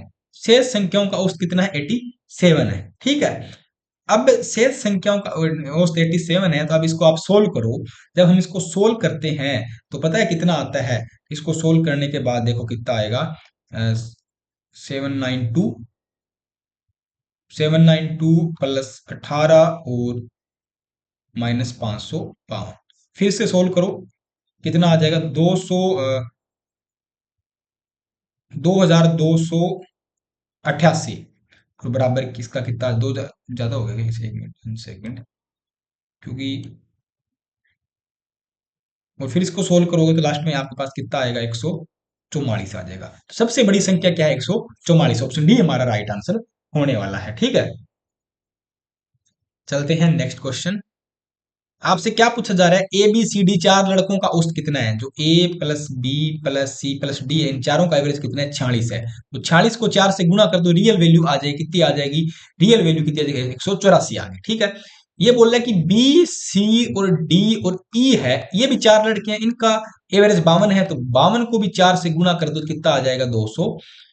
52 को 4 से गुणा करोगे तो कितना आ रहा है? 208 आ जाता है। ठीक है, अब बोल रहा है कि हमने ए का वजन दे दिया, तो ई के लड़के का भार बताओ। ठीक है, ए का वजन दे दिया ना, ई का भार बताना है, तो कोई ना, कोई दिक्कत ही नहीं है। अब हमें क्या रखना है? मतलब ए का इसमें घटा दो, ए घटा दो 184 में से। 184 में से कितना इसका गया? ए का 38 गया। तो किसका बचा? ये बचा है बी सी और डी का वजन बच गया। कितना बच गया? ये बच गया बेटा 184 में से ये 38 गया, 146 बच गया। अब देखो हमें ई का पूछा है, तो इसमें देखो 2 नंबर इक्वेशन में रखो आप। ठीक है, 2 नंबर इक्वेशन में रखो बी सी डी ई का वजन रखो, तो बी सी डी का 146 हो गया प्लस ई हो गया, इक्वल कितना हो गया? 208 हो गया।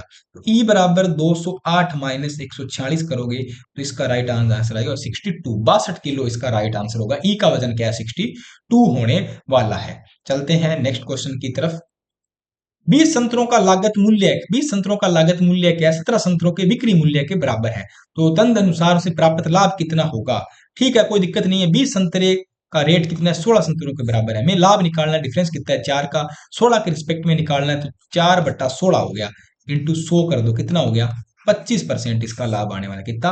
25% आने वाला। ऑप्शन क्या होगा? ऑप्शन ए हमारा, ऑप्शन सी हमारा राइट आंसर होने वाला है। नेक्स्ट, यदि 320 पेन का विक्रय मूल्य 400 पेनों के क्रय मूल्य के बराबर है, तो लाभ प्रतिशत बताओ। 320 कितने के बराबर है? 400 के बराबर है। डिफरेंस कितने का? 80 का है। तो वही बात है, 80/320 इंटू 100 कर दो।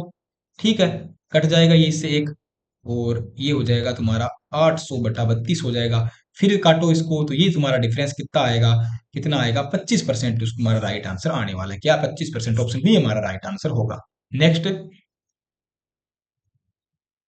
आपसे क्या पूछा? एक आदमी एक वस्तु को 10% की हानि में बेचता है, वो बेचने की अपेक्षा 10% के लाभ पे बेचता, तो 18 रुपए अधिक मिलते। तो वस्तु का क्रय मूल्य बताओ। मान लो 100 रुपए की वस्तु थी, उसने 10% की हानि ली, तो 90 रुपए में बेची। और 10% का लाभ लेगा, ठीक है, लाभ लेगा, और ये क्या है? हानि है। 10% का लाभ लेगा तो 110 रुपए में बेचेगा। दोनों के बीच का डिफरेंस कितना है? दोनों के बीच का डिफरेंस है 20% है। ठीक है, तो 20% है वो कितने के बराबर है? 18 रुपए के बराबर है। ठीक है, 18 रुपए के बराबर है। हमें तो भैया 100% का निकालना है। 100% का निकाल दो। ठीक है, निकाल लेंगे। 100% का निकालोगे तो 18 बटा क्या करोगे? 20 करोगे, इंटू क्या करोगे? 100 करोगे। सोल्व कर लो, कितना आ रहा है? सोल्व करने के बाद देख लो, ये तुम्हारा 9 से कट गया, कितना आ जाए? 90 रुपए इसका राइट आंसर होने वाला है। क्या है? 90 रुपए। Option A is the right answer होगा।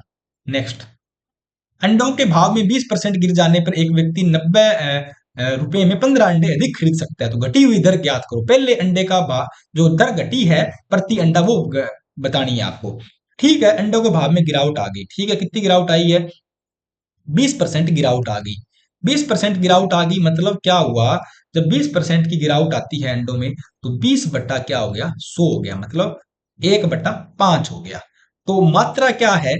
जो मात्रा होती है ना, वो हमेशा मूल्य के क्या होती है? इन्वर्सली प्रोपोर्शनल होती है। ठीक है, तो अब देखो हमारा मूल्य कितना है? मूल्य कितना है? पहले 5 था, अंडे 4 थे। अब क्या है?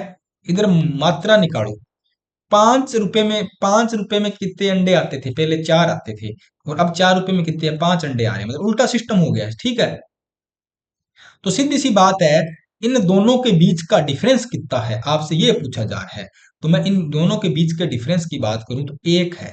ठीक है, 1 है। तो 1 रुपए में हमारे कितने? 15 अंडे अधिक आ रहे हैं। 1 रुपए में 15 अंडे अधिक आ रहे हैं, आपसे ये पूछा जा रहा है। 15 का इसके साथ गुणा करो, 4 के साथ कितना हो गया? 60 हो गया। इसके साथ गुणा करो तो कितना हो गया? 75 हो गया। ठीक है, 75 हो गया। ये क्वेश्चन देखो मैं आपको इसलिए करा रहा हूं, क्योंकि अपना क्या है कि अपन टेस्ट लगा रहे हैं ना, कि पूरा डिटेल से पढ़ रहे हैं, तो आपको थोड़ी अपनी तैयारी होनी चाहिए। उसी के अकॉर्डिंग आपको पता चलेगा कि यहाँ पे हो क्या रहा है। मूल मात्रा इनवर्सली प्रोपोर्शनल होती है, मूल्य के हमेशा उल्टी होता है। मूल्य 5 था तो 4 अंडे मिल रहे थे, 4 मूल्य हो गए 5 अंडे मिले। एक इन दोनों के बीच में 1 रुपए के डिफरेंस में 15 अंडों के अधिक हो सकते हैं। तो 4 से गुणा करोगे 60 हो गए, 5 से गुणा करोगे 75 हो गया। ठीक है, अब देखो, पहले क्या था? 60 अंडे कितने में थे? मान लो कि 60 अंडे 90 रुपए में थी, तो एक अंडे के प्रति निकालना है, तो एक अंडे के प्रति निकालो तो कितना हो जाएगा, 90/60 हो जाएगा। तो ये कितना आ जाएगा, 1.5 रुपए पर अंडा हो जाएगा। कितना, 1.5 रुपए पर अंडा हमारा राइट आंसर होने वाला है। क्या, 1.5 रुपए पर अंडा, ऑप्शन बी इसका राइट आंसर। नेक्स्ट, 1 रुपए की 12 टॉफी बोल रहा है, 1 रुपए की 12 टॉफी बेचने पर एक व्यक्ति को 20% की हानि होगी। यदि उसे 20% का लाभ कमाना है तो 1 रुपए में कितनी टॉफी बेचेगा, आपसे ये पूछा जा रहा है। तो देखो भैया, 1 रुपए क्या है, उसने 12, 1/12, ठीक है, रुपए की टॉफी बेच रहा था, 20% का लाभ हानि होगी, मतलब 80 हो गया। अब उसे क्या 20% का लाभ कमाना है, तो 120 हो गया। बस इस तरह करो, डायरेक्ट ट्रिक लगाओ, फॉर्मूले की झंझट में मत पड़ो, और इसको देखो, अब काटो पीटा करोगे तो क्या आ जाएगा, ये आ जाएगा तुम्हारा 1/8। तो ये क्या है, वस्तु है, और ये तुम्हारा क्या है, लाभ है। तो मतलब 1 रुपए में तुम्हें कितनी टॉफी बेचनी है, अब 1 रुपए में 8 टॉफी बेचनी है। 1 रुपए में कितनी, 8 टॉफी तुम्हें बेचनी है, 1 रुपए में 8 टॉफी, ठीक है, ऑप्शन बी हमारा राइट होगा। यदि एक आयत की प्रत्येक भुजा को 10% बढ़ा दिया जाए तो उसका क्षेत्रफल कितना बढ़ेगा। आयत का क्षेत्रफल क्या होता है, भुजा स्क्वायर होता है ना, ठीक है, या क्या होता है, वह तो वर्ग का होता है रे, मैं कुछ भी बोलूंगा तुम कुछ भी बोल दो। आयत का क्षेत्रफल क्या होता है, लंबाई इंटू चौड़ाई होता है ना, ठीक है। पहले मान लो आयत कितना था, ओल्ड क्षेत्रफल की बात करें, भुजा कितनी थी, और नए की बात कर लेते हैं। ओल्ड मान लो 10 थी, तो नया कितना होगा, 10%, एक का 10% कितना होता है, 10% कितना होता है, एक होता है नहीं, मान लो 11 हो गई। तो मान लो पहले 100 थी, उसके बाद कितनी होगी, 121 हो गई, इनके बीच में डिफरेंस कितना है, 21 का। तो 21/100 करोगे, इंटू 100 करोगे, तो कितना डिफरेंस चेंज हो जाएगा, उसका जो क्षेत्रफल में वृद्धि होगी वो कितनी हो जाएगी, 21% चेंज आएगी। कितना, 21%, ऑप्शन बी हमारा राइट आंसर होने वाला है। नेक्स्ट, कोई धनराशि चक्रवर्ती ब्याज पर 4 वर्ष में कितनी गुणी हो रही है, 16 गुणी हो जाती है। तो ब्याज दर बताओ, देखो 4 साल में कितनी हो रही है, 16 गुना हो रही है, ठीक है। तो वैसे अपन नॉर्मली मान के चलें तो 1 साल में कितनी थी, 3 बढ़ी है, या 2 बढ़ी है, 4 बढ़ी है, ऐसे बढ़ी है, ठीक है। तो 4 साल में 16 गुनी होगी, मतलब वो ब्याज दर कितनी हो गई, ठीक है।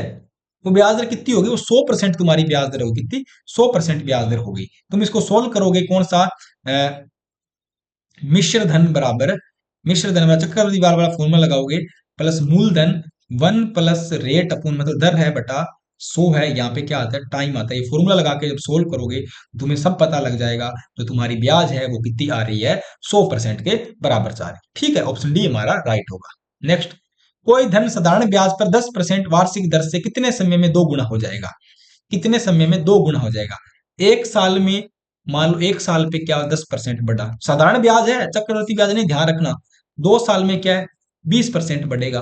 3 साल में क्या 30% बढ़ेगा, तो वो कितना है कि दुगुना हो जाए, मतलब 100% कब बढ़ जाएगा, ये 100% कब बढ़ जाएगा, तो ये बेटा 10 साल में 100% बढ़ेगा। 10 साल बाद क्या वो धन है, दुगुना हो जाएगा। ऑप्शन बी हमारा क्या है, राइट आंसर होने वाला है, ठीक है। सिंपल सा फॉर्मूला है, मतलब सिंपल सी ट्रिक है, या फॉर्मूला भी लगा लो चाहे। सिंपल इंटरेस्ट बराबर क्या होता है, पी एन आर बटा 100 होता है, पी एन आर बटा 100 होता है। नेक्स्ट क्वेश्चन, किसी धन का, ठीक है, 10% वार्षिक दर से 2 वर्ष का चक्रवृद्धि ब्याज 420 है, ठीक है, ठीक है। किसी धन का 420 है, तो इस धन पर 3 वर्ष का सरल ब्याज कितना होगा, ठीक है। मान लो 2 साल का कंपाउंड इंटरेस्ट कितना दिया था इन्होंने, 420, तो मतलब 1 ईयर का कितना होगा, सीधी सी बात है, 1 ईयर का 200 रुपए होगा। सिंपल, 220 है ना, मतलब 10% बढ़ गया, नॉर्मली 10% वार्षिक ब्याज है, देख लो। अब दूसरे साल का किया क्या होगा, कंपाउंड इंटरेस्ट लग रहा है, चक्रवृद्धि ब्याज लग रहा है, मतलब ब्याज पे ही ब्याज लग रहा है। तो जो 200 तो रुपए लगे ही लगेगा, 200 पे 10% कितना लगेगा, 20 और लगेगा, तो दूसरे साल हो गया 220। अब ये कितना आ रहा है, देखो 2 साल का 420 के बराबर आ गया ना, 420 के बराबर आ गया। इन्होंने पूछा 3 साल का सरल ब्याज बताओ, तो 3 साल का क्या है, तो हर साल सिंपल इंटरेस्ट क्या है, पहले साल 200 रुपए बढ़ा, दूसरे साल भी 200 रुपए बढ़ेगा, और तीसरे साल भी क्या है, 200 रुपए बढ़ेगा, मतलब तीनों साल में 600 रुपए ही बढ़ने वाला है। सिंपल इंटरेस्ट सिंपल रहता है, ब्याज पे ब्याज कभी नहीं लगता। ऑप्शन क्या होगा, ऑप्शन सी बी हमारा राइट आंसर होगा। क्या होगा, 600 रुपए इसका राइट आंसर होगा। नेक्स्ट क्वेश्चन, 671 रुपए की राशि ए बी सी को इस प्रकार बांटी जाए कि उनके भाग की राशियां क्रम से 3, 7, 9 बढ़ाए जाए तो परिणामी भागों का अनुपात 1, 2, 3 होगा। तो बी भाग कितना होगा, ठीक है। ए बी सी है हमारा, इनको तीनों के लिए कितनी है, 671 रुपए है। अब इनमें क्या है, इसमें क्या है, मान लो इसकी x रुपए थी तो वो क्या हो जाए, x+3 हो जाए। इसकी मान लो x थी तो x प्लस कितनी 7 हो जाए, और इसकी x थी तो वो कितनी हो जाए, x+9 हो जाए, ठीक है। अब 1, 2, 3 का अनुपात दे रखा है, रेशियो क्या है इनका, 1, 2, 3 रेशियो है, देखो 1, 2 और 3 रेशियो। एक तो आप एलसीएम वगैरह लेके इनमें डिवाइड करके वैसे कर सकते हो, वो थोड़ा लेंथी होगा। मैं सीधा सा बताता हूँ, 1:3 रेशियो है, ठीक है, 1:3 रेशियो है। तो अब देखो 671 है, 671 के 3 रेशियो करो, सिंपल सिंपल कैसे जाएगा। पहला रेशियो करो 200 हो गया, ठीक है। दूसरा रेशियो करो कितना हो गया, 223 हो गया, ठीक है। तीसरा रेशियो करो 248 हो गया। आप जोड़ के देखो 671 हो रहा है कि बिल्कुल हो रहा है, बिल्कुल हो रहा है। तो उन्होंने पूछा है कि बी का भाग बताओ, बी का भाग 223 रुपए हो जाएगा, बी का भाग 223, ऑप्शन बी हमारा राइट आंसर होने वाला है। नेक्स्ट, यदि संख्या 3, 2, 5 के अनुपात में है तो उनके वर्गों का योग कितना है, 1862 है। तो दूसरी संख्या बताओ, ठीक है, उनके वर्गों का योग आपसे पूछा जा रहा है, वर्गों का योग आपसे पूछा जा रहा है, फिर इनका एलसीएम वगैरह लेके ही आपको करना है। तो अब देखो इनके वर्गों का योग करो, तो इन्हें हमने 3x मान लिया, 2x मान लिया और इसको 5x मान लिया। इनके सबके स्क्वायर करो, 9x², ठीक है, प्लस 4x² प्लस प्लस कितना हो गया भाई, प्लस में सारे, वो ध्यान रखना, ठीक है, ये सारे प्लस है, ठीक है। इनके स्क्वायर करने हैं, इन्होंने वर्गों का स्क्वायर बोला हुआ है, ध्यान रखना, ठीक है। ये हो गया 25x², ये कितना हो गया 1862 हो गया। अब देखो x² तो तुम्हारा बचेगा यहाँ, ठीक है, कितना x² बचेगा, ये तुम्हारा बचेगा बेटा, जोड़ करो कितना 38 हो गया, और ये कितना हो गया 1862। अब देखो 18x² बराबर क्या हो, 1862 में 38 का भाग दो, कितना जाएगा, इसमें 38 का भाग दो तो ये हो जाएगा तुम्हारा 49, और x² बराबर 49 है।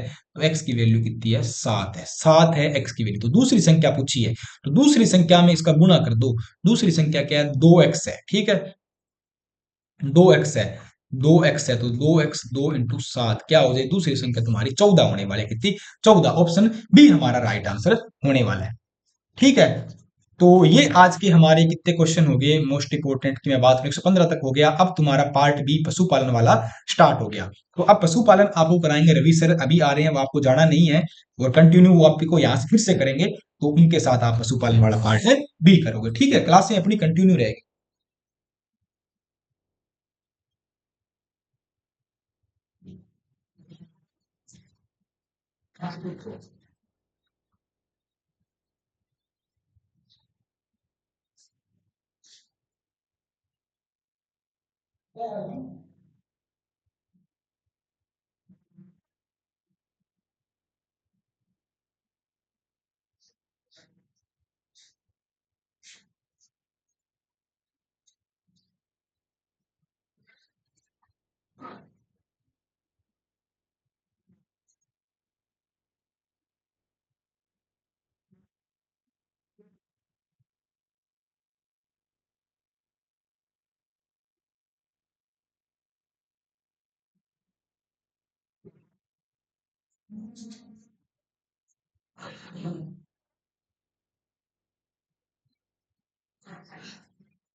नमस्कार साथियों, जैसा कि अब अपने क्या कि ये मॉडल पेपर चल रहे हैं, तो अपने ज्योग्राफी और culture, history, math, current affair या साइंस के क्वेश्चन अपने कंप्लीट कर लिए हैं। और अब अपना एक सब्जेक्ट रहा है जो मोस्ट इंपॉर्टेंट सब्जेक्ट है, वो कौन सा है, एनिमल हस्बेंड्री, उसके क्वेश्चन अपने स्टार्ट करने जा रहे हैं। और आपको जो मैंने हिस्ट्री के में एक क्वेश्चन करवाया था, और हिस्ट्री में वो क्वेश्चन था, जैसे बंटवाड़ा का युद्ध कब था, तराइन का युद्ध कब था। तो बंटवाड़ा का जो युद्ध था वो कब था, 1761 में था। कब था, 1761 में युद्ध हुआ था, वो याद रख लेना, ठीक है। तो मैंने कहा था ना 1600-1700 के मध्य क्या है ये युद्ध हुआ था, तो वो याद रख सकते हो भैया, ठीक है। तो नेक्स्ट अपनी बात करें, अब अपने एनिमल हस्बेंड्री की बात करते हैं। और जो बच्चे पहली बार चैनल पे हैं तो वो पहले चैनल को सब्सक्राइब करना ना भूलें भाई, ठीक है। तो शुरुआत करते हैं अपने, निम्न में से किस नस्ल को भारत की मेरिनो कहा जाता है। तो भारत की मेरिनो किसको कहा जाता है, चोकला को कहा जाता है। किसको कहा जाता है, चोकला को कहा जाता है। और इसकी ऊन क्या होती है, मुलायम होती है भी। तो भारत की मेरिनो कौन है, चोकला नस्ल है।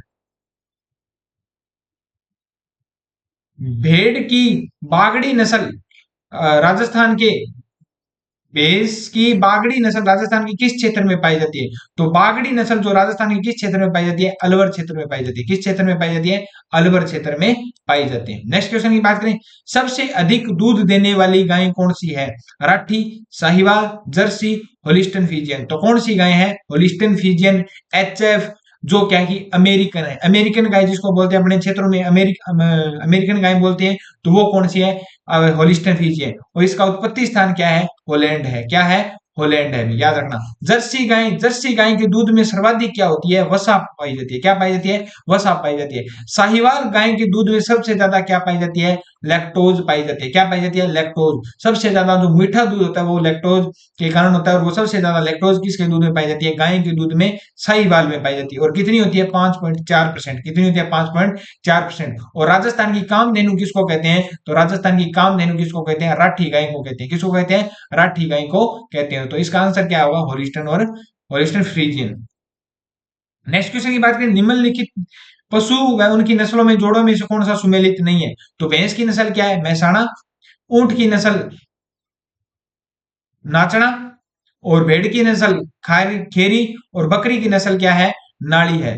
तो कौन सा अपनी बात करें तो नाड़ी, ऊंट की नस्ल नाचना, भेड़ की नस्ल खेरी, और बकरी की नस्ल नाड़ी नहीं है। ये किसकी नस्ल है? नाड़ी भेड़ की नस्ल है भी। किसकी नस्ल है? भेड़ की नस्ल है भी, याद रखना। ठीक है। नेक्स्ट क्वेश्चन की बात करें, निम्न में से कौन सी भेड़ की नस्ल है? तो निम्न में से भैंस की सॉरी भेड़ की नस्ल कौन सी है? मालवी, गिर, पुगल। ये आपने सुनी होगी। जमुनापारी किसकी है? जमुनापारी बकरी की है। तो मालवी और गिर किसकी है? गाय की है। तो पुगल किसकी नस्ल है? भेड़ की नस्ल है। किसकी नस्ल है? भेड़ की नस्ल है। नेक्स्ट क्वेश्चन की बात करें, एपिडिडिमस का प्रमुख कार्य क्या होता है? एपिडर्मिस होगा। एपिडर्मिस का मुख्य कार्य क्या होता है? तो शुक्राणुओं का संग्रहण व परिपक्वन, शुक्राणुओं का परिवहन, शुक्राणुओं का सांद्रण। तो सभी का सभी क्या है इसमें? सही है। तो उपयुक्त सभी इसका सही आंसर रहेगा। नेक्स्ट क्वेश्चन की बात करें, गर्भाधान के उचित समय के संदर्भ में निम्नलिखित में से कथनों पर विचार कर सत्य कथन का चयन करना भी। मादा पशु में गर्मी के लक्षण शुरू होने के 12 घंटे के भीतर कृत्रिम गर्भाधान करवाना उचित होता है। दूसरा, नेक्स्ट अपनी बात करें तो कृत्रिम गर्भाधान में वीर्य घन के माध्यम से पशु योनि में पहुंचाया जाता है। बिल्कुल सही है। 12 घंटे के मध्य मध्य क्या है? कृत्रिम गर्भाधान करवाना चाहिए। और एक गन के द्वारा क्या है कि जो वीर्य क्या है कृत्रिम गर्भाधान या आर्टिफिशियल इंसेमिनेशन में के गन के द्वारा क्या है कि वीर्य योनि में पहुंचाया जाता है। तो पहला व दोनों दोनों क्या रहेंगे? आपके सही रहेंगे। नेक्स्ट क्वेश्चन की बात करें, बंधियाकरण की ओपन विधि का क्या नाम है? तो ओपन विधि जिसमें क्या है कि जो चीरा वगैरह लगाकर क्या किया जाता है? कास्ट्रेशन किया जाता है, बंधियाकरण किया जाता है। तो वो कौन सी विधि है? सर्जिकल विधि। कौन सी है? सर्जिकल विधि। पाचन तंत्र का सबसे लंबा हिस्सा क्या होता है? बड़ी आंत, छोटी आंत, जठर, ग्रास नली। तो याद रखना सबसे लंबा हिस्सा कौन सा होता है? छोटी आंत होता है। कौन सा होता है? छोटी आंत। ये याद रखना क्वेश्चन, ये आपका साइंस का भी इंपॉर्टेंट है और एनिमल हस्बेंड्री का भी इंपॉर्टेंट है। नेक्स्ट क्वेश्चन की बात करें, किस जानवर का श्वसन तंत्र सबसे विकसित होता है? तो किस जानवर का श्वसन तंत्र सबसे विकसित होता है? अपनी बात करें तो पक्षियों का। किसका होता है? पक्षियों का श्वसन तंत्र क्या होता है? विकसित होता है। नेक्स्ट क्वेश्चन की बात करें, नेक्स्ट क्वेश्चन पर जाने से पहले जिन बच्चों ने अभी तक चैनल को सब्सक्राइब नहीं किया है तो वो पहले चैनल को सब्सक्राइब कर दीजिए, बेल आइकन जरूर दबा दीजिए ताकि आने वाली वीडियो का नोटिफिकेशन आप तक पहुंच सके। किस अंग का कार्य हवा को सर्त करना है? तो किस अंग का कार्य है हवा को निसर्त करना है? फेफड़े, हृदय, जठर, नाक। तो निसर्त कौन करता है? मतलब फिल्ट्रेशन किसको, हवा को कौन करता है? तो अपने बात करें तो फेफड़े करते हैं। कौन करते हैं? फेफड़े। कौन सा जानवर निषेचन के लिए बाहरी जल की आवश्यकता रखता है? तो बाहरी जल की जो आवश्यकता रखता है वो कौन रखता है? मछली, कछुआ, उभयचर सभी क्या है कि बाहरी जल की क्या रखते हैं? आवश्यकता रखते हैं। नेक्स्ट क्वेश्चन की बात करें, किस प्रकार के का रोग जानवरों में फंगल संक्रमण के कारण होता है? रेबीज, कैंडिया कैंडियाडिस और न्यूमोनिया। तो कौन सा रहता है? Fungal infection, candidiasis. कौन सा? कैंडिडियासिस क्या है कि ये जो फंगल इन्फेक्शन के कारण होता है। नेक्स्ट की बात करें, फड़किया रोग किन पशुओं में होता है? भेड़ और बकरी में होता है। किसमें होता है? फड़किया रोग भेड़ व बकरी में होता है। गलघोंटू एचएस नामक बीमारी बचाव हेतु वर्ष में 2 बार टीकाकरण किया जाता है। तो टीकाकरण कब किया जाता है? तो याद रखना टीकाकरण गलघोंटू का सबसे ज्यादा पूछा जाता है। और एफएमडी या जो फुट एंड माउथ डिजीज है उसका सबसे ज्यादा क्या पूछा जाता है? ये विषाणु है या जीवाणु है भी, याद रखना सबसे ज्यादा ये पूछा जाता है। तो ठीक है, अपने जो इसका जो टीकाकरण किया था वो वर्षा ऋतु में किया था, तो इसका सही आंसर क्या है, जून और दिसंबर। जून के महीने में और दिसंबर। एक बार कई बार क्या है कि क्वेश्चन एक ही सीधा पूछ लिया था, तो जून मई जून याद रखना अभी। कई बार इसका जो क्वेश्चन है वो मई जून से संबंधित है, अभी याद रखना। अगर दोनों, एक तो 12वां महीना भी है और छठे जून महीने में क्या कर सकते हैं, इसका टीकाकरण कर सकते हैं। ये क्वेश्चन आपके लिए मोस्ट इंपोर्टेंट रहेगा, क्योंकि ये क्वेश्चन सबसे ज्यादा पूछा जाता है। गायों का सामान्य आवास किस प्रकार होता है, गौशाला, तालाब, बाग, जंगल। तो गौशाला में क्या होता है, सामान्य प्रकार का आवास होता है। नेक्स्ट क्वेश्चन की बात करें, गौमूत्र में क्या होता है। तो गौमूत्र में 95% जल, 2.5% यूरिया, 2.5% क्या रहता है, लवण होता है। तो इसका सही आंसर क्या है, सभी सही है। अभी 95% जल होता है, 2.5% लवण होता है, 2.5% क्या होती है, यूरिया होती है। महाराष्ट्र का एक मुख्य चारागाह कौन सा है, रायका, राजस्थान, ऊंट पालने वाली जाति रायका कहलाती है। अपने बात करें जो धननगर है, वो बुरान। तो इनमें से कौन सा जो है, क्या है कि जो महाराष्ट्र का है, तो धननगर क्या है, महाराष्ट्र का है। किसका है, महाराष्ट्र का भी, याद रखना। रायका राजस्थान का, धननगर कहां का है, महाराष्ट्र का। किसका है, महाराष्ट्र का, याद रखना। सितंबर अक्टूबर में कटने वाली फसल को कौन सी फसल कहते हैं। तो सितंबर अक्टूबर में फसल जो कटती है, अब जैसे खरीफ की फसल थी, वो सितंबर अक्टूबर में कटेगी, जैसे ग्वार वगैरह हो गया, या अपने बात करते हैं जो अमेरिकन नरमा हो गया, अमेरिकन देसी कपास होगी, अमेरिकन कपास होगी। तो ये क्या है कि अपने क्या है कि अब सितंबर अक्टूबर में इसको नक्की कर दिया, जैसे धान हो गया। तो सितंबर अक्टूबर में कटने वाली फसल कौन सी है, खरीफ की है, और बोने वाली किस्म कौन सी है, रबी की है। तो कौन सी है, खरीफ की फसल, इसका सही आंसर रहेगा। नेक्स्ट क्वेश्चन की बात करें, कौन सा वन्य जीव शिकार में अधिक कुशल होता है। तो बाघ, हिरण, हाथी। तो शिकार सबसे बड़े कुशल कौन होता है, बाघ होता है। नेक्स्ट क्वेश्चन की बात करें, दूध दुहते समय निम्न में से कौन सी सावधानियां रखनी चाहिए। दूध धोने का समय निश्चित होना चाहिए, बिल्कुल सही है अभी। दूध धोने से पूर्व पशुओं की सफाई सफाई कर लेनी चाहिए, बिल्कुल सही है। दूध धोने पर एक निश्चित समय भीतर करना ही चाहिए, बिल्कुल। पांच, अगर पूछा जाए तो 6 या 7 मिनट के मध्य दूध जो धोने की प्रक्रिया है, वो पूछा गया है 2021 का एग्रीकल्चर सुपरवाइजर का एग्जाम है, तो उसमें पूछा गया था दूध धोने या दूध निकालने में कितना समय लगना चाहिए। तो 6 से 7 मिनट लगना चाहिए। कितना, 6 से 7 मिनट लगना चाहिए। तो ये क्वेश्चन पूछा गया, तो आपके लिए इंपॉर्टेंट है। उपरोक्त सभी इसका सही आंसर रहेगा।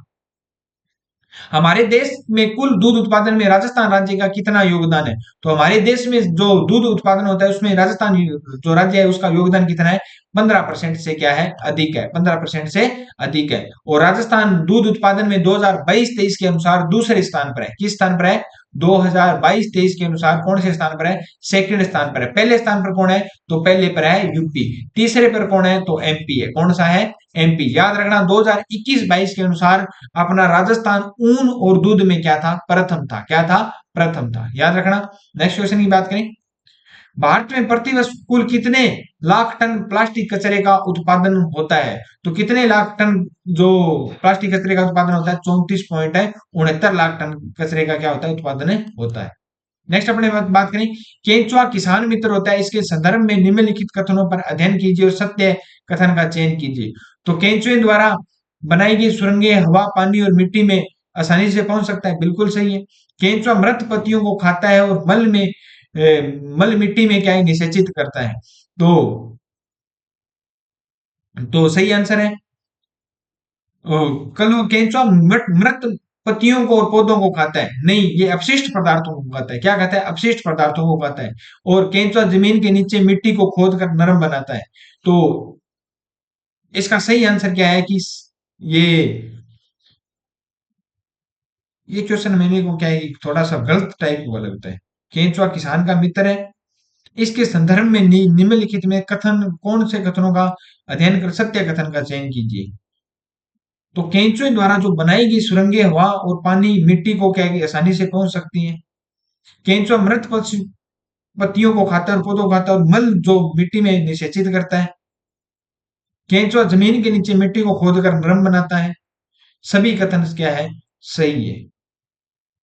तो ये क्वेश्चन क्या है कि इससे बताना था कौन सा कथन गलत है, अभी ये बताना था। हो सकता है कि ये थोड़ा सा गलत टाइप हो, तो ये आपको क्या है कि इसका एक बार क्या है कि उपरोक्त सभी कथन सही मान लेना चाहिए, ठीक है।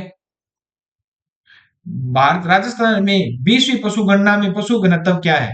तो राजस्थान की 20वीं पशु गणना में जो पशु घनत्व था वो कितना था? 444 था। भी कितना था? 444, 444 था। कितना था? 444। इसमें ऑप्शन नहीं दिया गया, तो याद रखना जो पशु घनत्व 166 दिया गया, तो कितना है? 166। इसमें गलत है ऑप्शन। निम्नलिखित में से पशुओं के दांतों में कितने प्रकार के होते हैं? तो पशुओं के दांत कितने प्रकार के होते हैं?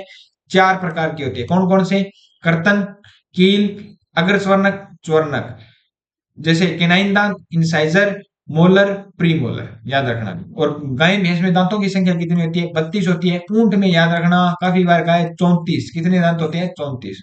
नेक्स्ट क्वेश्चन की बात करें। मुख्यमंत्री कामधेनु पशु बीमा योजना के संदर्भ में असत्य कथन का चयन करना है भी। इसकी घोषणा 2023-24 में की गई थी। बिल्कुल सही है भी।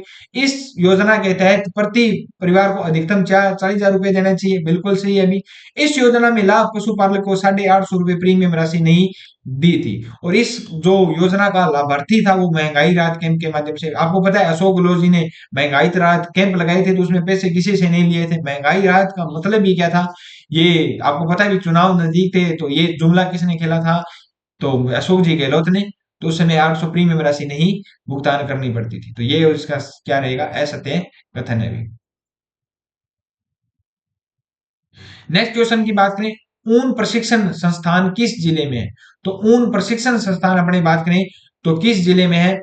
तो याद रखना किस जिले में है? जयपुर जिले में। किस में है? जयपुर जिले में। और एशिया की सबसे बड़ी ऊन मंडी कहां पर है? तो बीकानेर में स्थित है। कहां पर है? बीकानेर में स्थित है भी। याद रखना।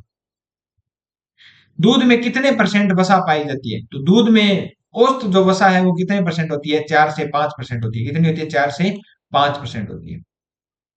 लैक्टोमीटर 60 तापक्रम अंकित है, और दूध का जो तापक्रम है वो 68 डिग्री फारेनहाइट है। लैक्टोमीटर पर 60 डिग्री फारेनहाइट तापक्रम अंकित है, और दूध का तापक्रम 68 डिग्री फारेनहाइट है। तो लैक्टोमीटर पाठ्यांक, लैक्टोमीटर रीडिंग में तापमान में संशोधन क्या होगा? तो तापमान में संशोधन कितना होगा भी? तो अपने बात करते हैं, तो इसका सही आंसर क्या रहेगा? भी 0। जो लैक्टोमीटर रीडिंग है 0 प्लस 0.8, इसमें क्या करने पड़ेगा? प्लस करना पड़ेगा। ठीक है। तो निम्न में से कौन सी चारा फसल रबी में उगाई जाती है? तो रबी में उगाई जाने वाली आपको पता है, बाजरा कब बोया जाता है, ग्वार कब बोया जाता है, बरसीम कब बोया जाता है, चवला कब बोया जाता है। अगर आप खेत खेत में रहते हो तो आपको पता है बाजरा, ग्वार, चवला ये क्या है? सभी खरीफ की फसलें हैं। क्या है? खरीफ की फसलें। लेकिन बरसीम क्या है कि अपनी सर्दियों में लेके आते हैं। तो याद रखना सर्दियों में बोई जाने वाली फसल कौन सी है? रबी की फसल है। कौन सी है? रबी की। साइलो ट्रेंच की गहराई कितनी होती है? तो साइलो ट्रेंच की जो गहराई होती है उसकी बात करें तो 8 फीट क्या होता है? जो गहरा होता है, और 7 फीट क्या होता है? चौड़ा होता है। क्या होता है? चौड़ा होता है। याद रखना ट्रेंच साइलो। साइलेज बनाया किसका जाता है? तो साइलेज मक्का ज्वार जो होता है उन सभी का बनाया जा सकता है, मक्का ज्वार जई। लेकिन सबसे अच्छा किसका बनता है? साइलेज मक्का का बनता है। किसका बनता है? मक्का का बनता है भी। याद रखना। ऑक्सीजन रहित मध्य वातावरण में जो बनाया जाने वाला हरा चारा है वो कौन सा है? साइलेज है। कौन सा है? साइलेज। पशुओं के संतुलित आहार में मुख्य तत्व कितने होते हैं? तो मुख्य तत्व अपने बात करें पशुओं के संतुलित आहार में कितने होते हैं? 6 होते हैं। कितने होते हैं? 6 होते हैं। कौन कौन से होते हैं? प्रोटीन, विटामिन, खनिज लवण, जल, कार्बोहाइड्रेट। प्रोटीन, विटामिन, खनिज लवण, जल, 5 ही होते हैं। प्रोटीन, खनिज लवण और नहीं, मिनरल खनिज लवण हो गए। तो प्रोटीन, विटामिन, खनिज लवण, इसका सही आंसर क्या रहेगा? 5 रहेगा। क्या रहेगा? 5 रहेगा। प्रोटीन, विटामिन, खनिज लवण, जल और कार्बोहाइड्रेट। याद रखना। मुर्गे का बंधियाकरण क्या कहलाता है? तो मुर्गे का जो बंधियाकरण है वो क्या कहलाता है? केपोनाइजेशन कहलाता है। क्या कहलाता है? केपोनाइजेशन कहलाता है। नेक्स्ट क्वेश्चन की बात करें। जंगली मुर्गे मुर्गे का जूलॉजिकल नेम क्या होता है? तो जंगली मुर्गे का जो जूलॉजिकल नेम क्या होता है? अपने मुर्गी का नाम पूछें तो क्या होता है? गेलस डोमेस्टिकस होता है। क्या होता है? गेलस डोमेस्टिकस होता है। तो जंगली मुर्गे का क्या होगा? गेलस गेलस होगा। क्या होगा? गेलस गेलस होगा। तो ये अपने 150 क्वेश्चनों का जो मॉडल पेपर था उसकी सीरीज यहीं पे समाप्त होती है। और उसमें कोई जो कुछ क्वेश्चन है क्या है कि वो गलत दिए गए हैं, तो वो क्या है कि आपको यहीं पे सही करवा दिए गए हैं। और इस जो क्लास की पीडीएफ है वो आपको टेलीग्राम और व्हाट्सएप चैनल के माध्यम से मिल जाएगी, जिसका लिंक डिस्क्रिप्शन में दिया गया है किस, तो वहां से आप क्या है कि इस पीडीएफ को देख सकते हैं। तो दूसरा, जो बच्चे आज पहली बार चैनल पे है वो पहले चैनल को सब्सक्राइब कर दीजिए और बेल आइकन जरूर दबा दीजिए ताकि आने वाली वीडियो का नोटिफिकेशन आप तक पहुंच सके। और जल्दी से जाइए प्ले स्टोर पर एजुकेशन फैक्ट्री ऐप डाउनलोड कीजिए, जिस पर मात्र 99 रुपए में आपको 300 टेस्ट प्रोवाइड किए जा रहे हैं। मिलते हैं नेक्स्ट क्लास में। जय हिंद, जय भारत।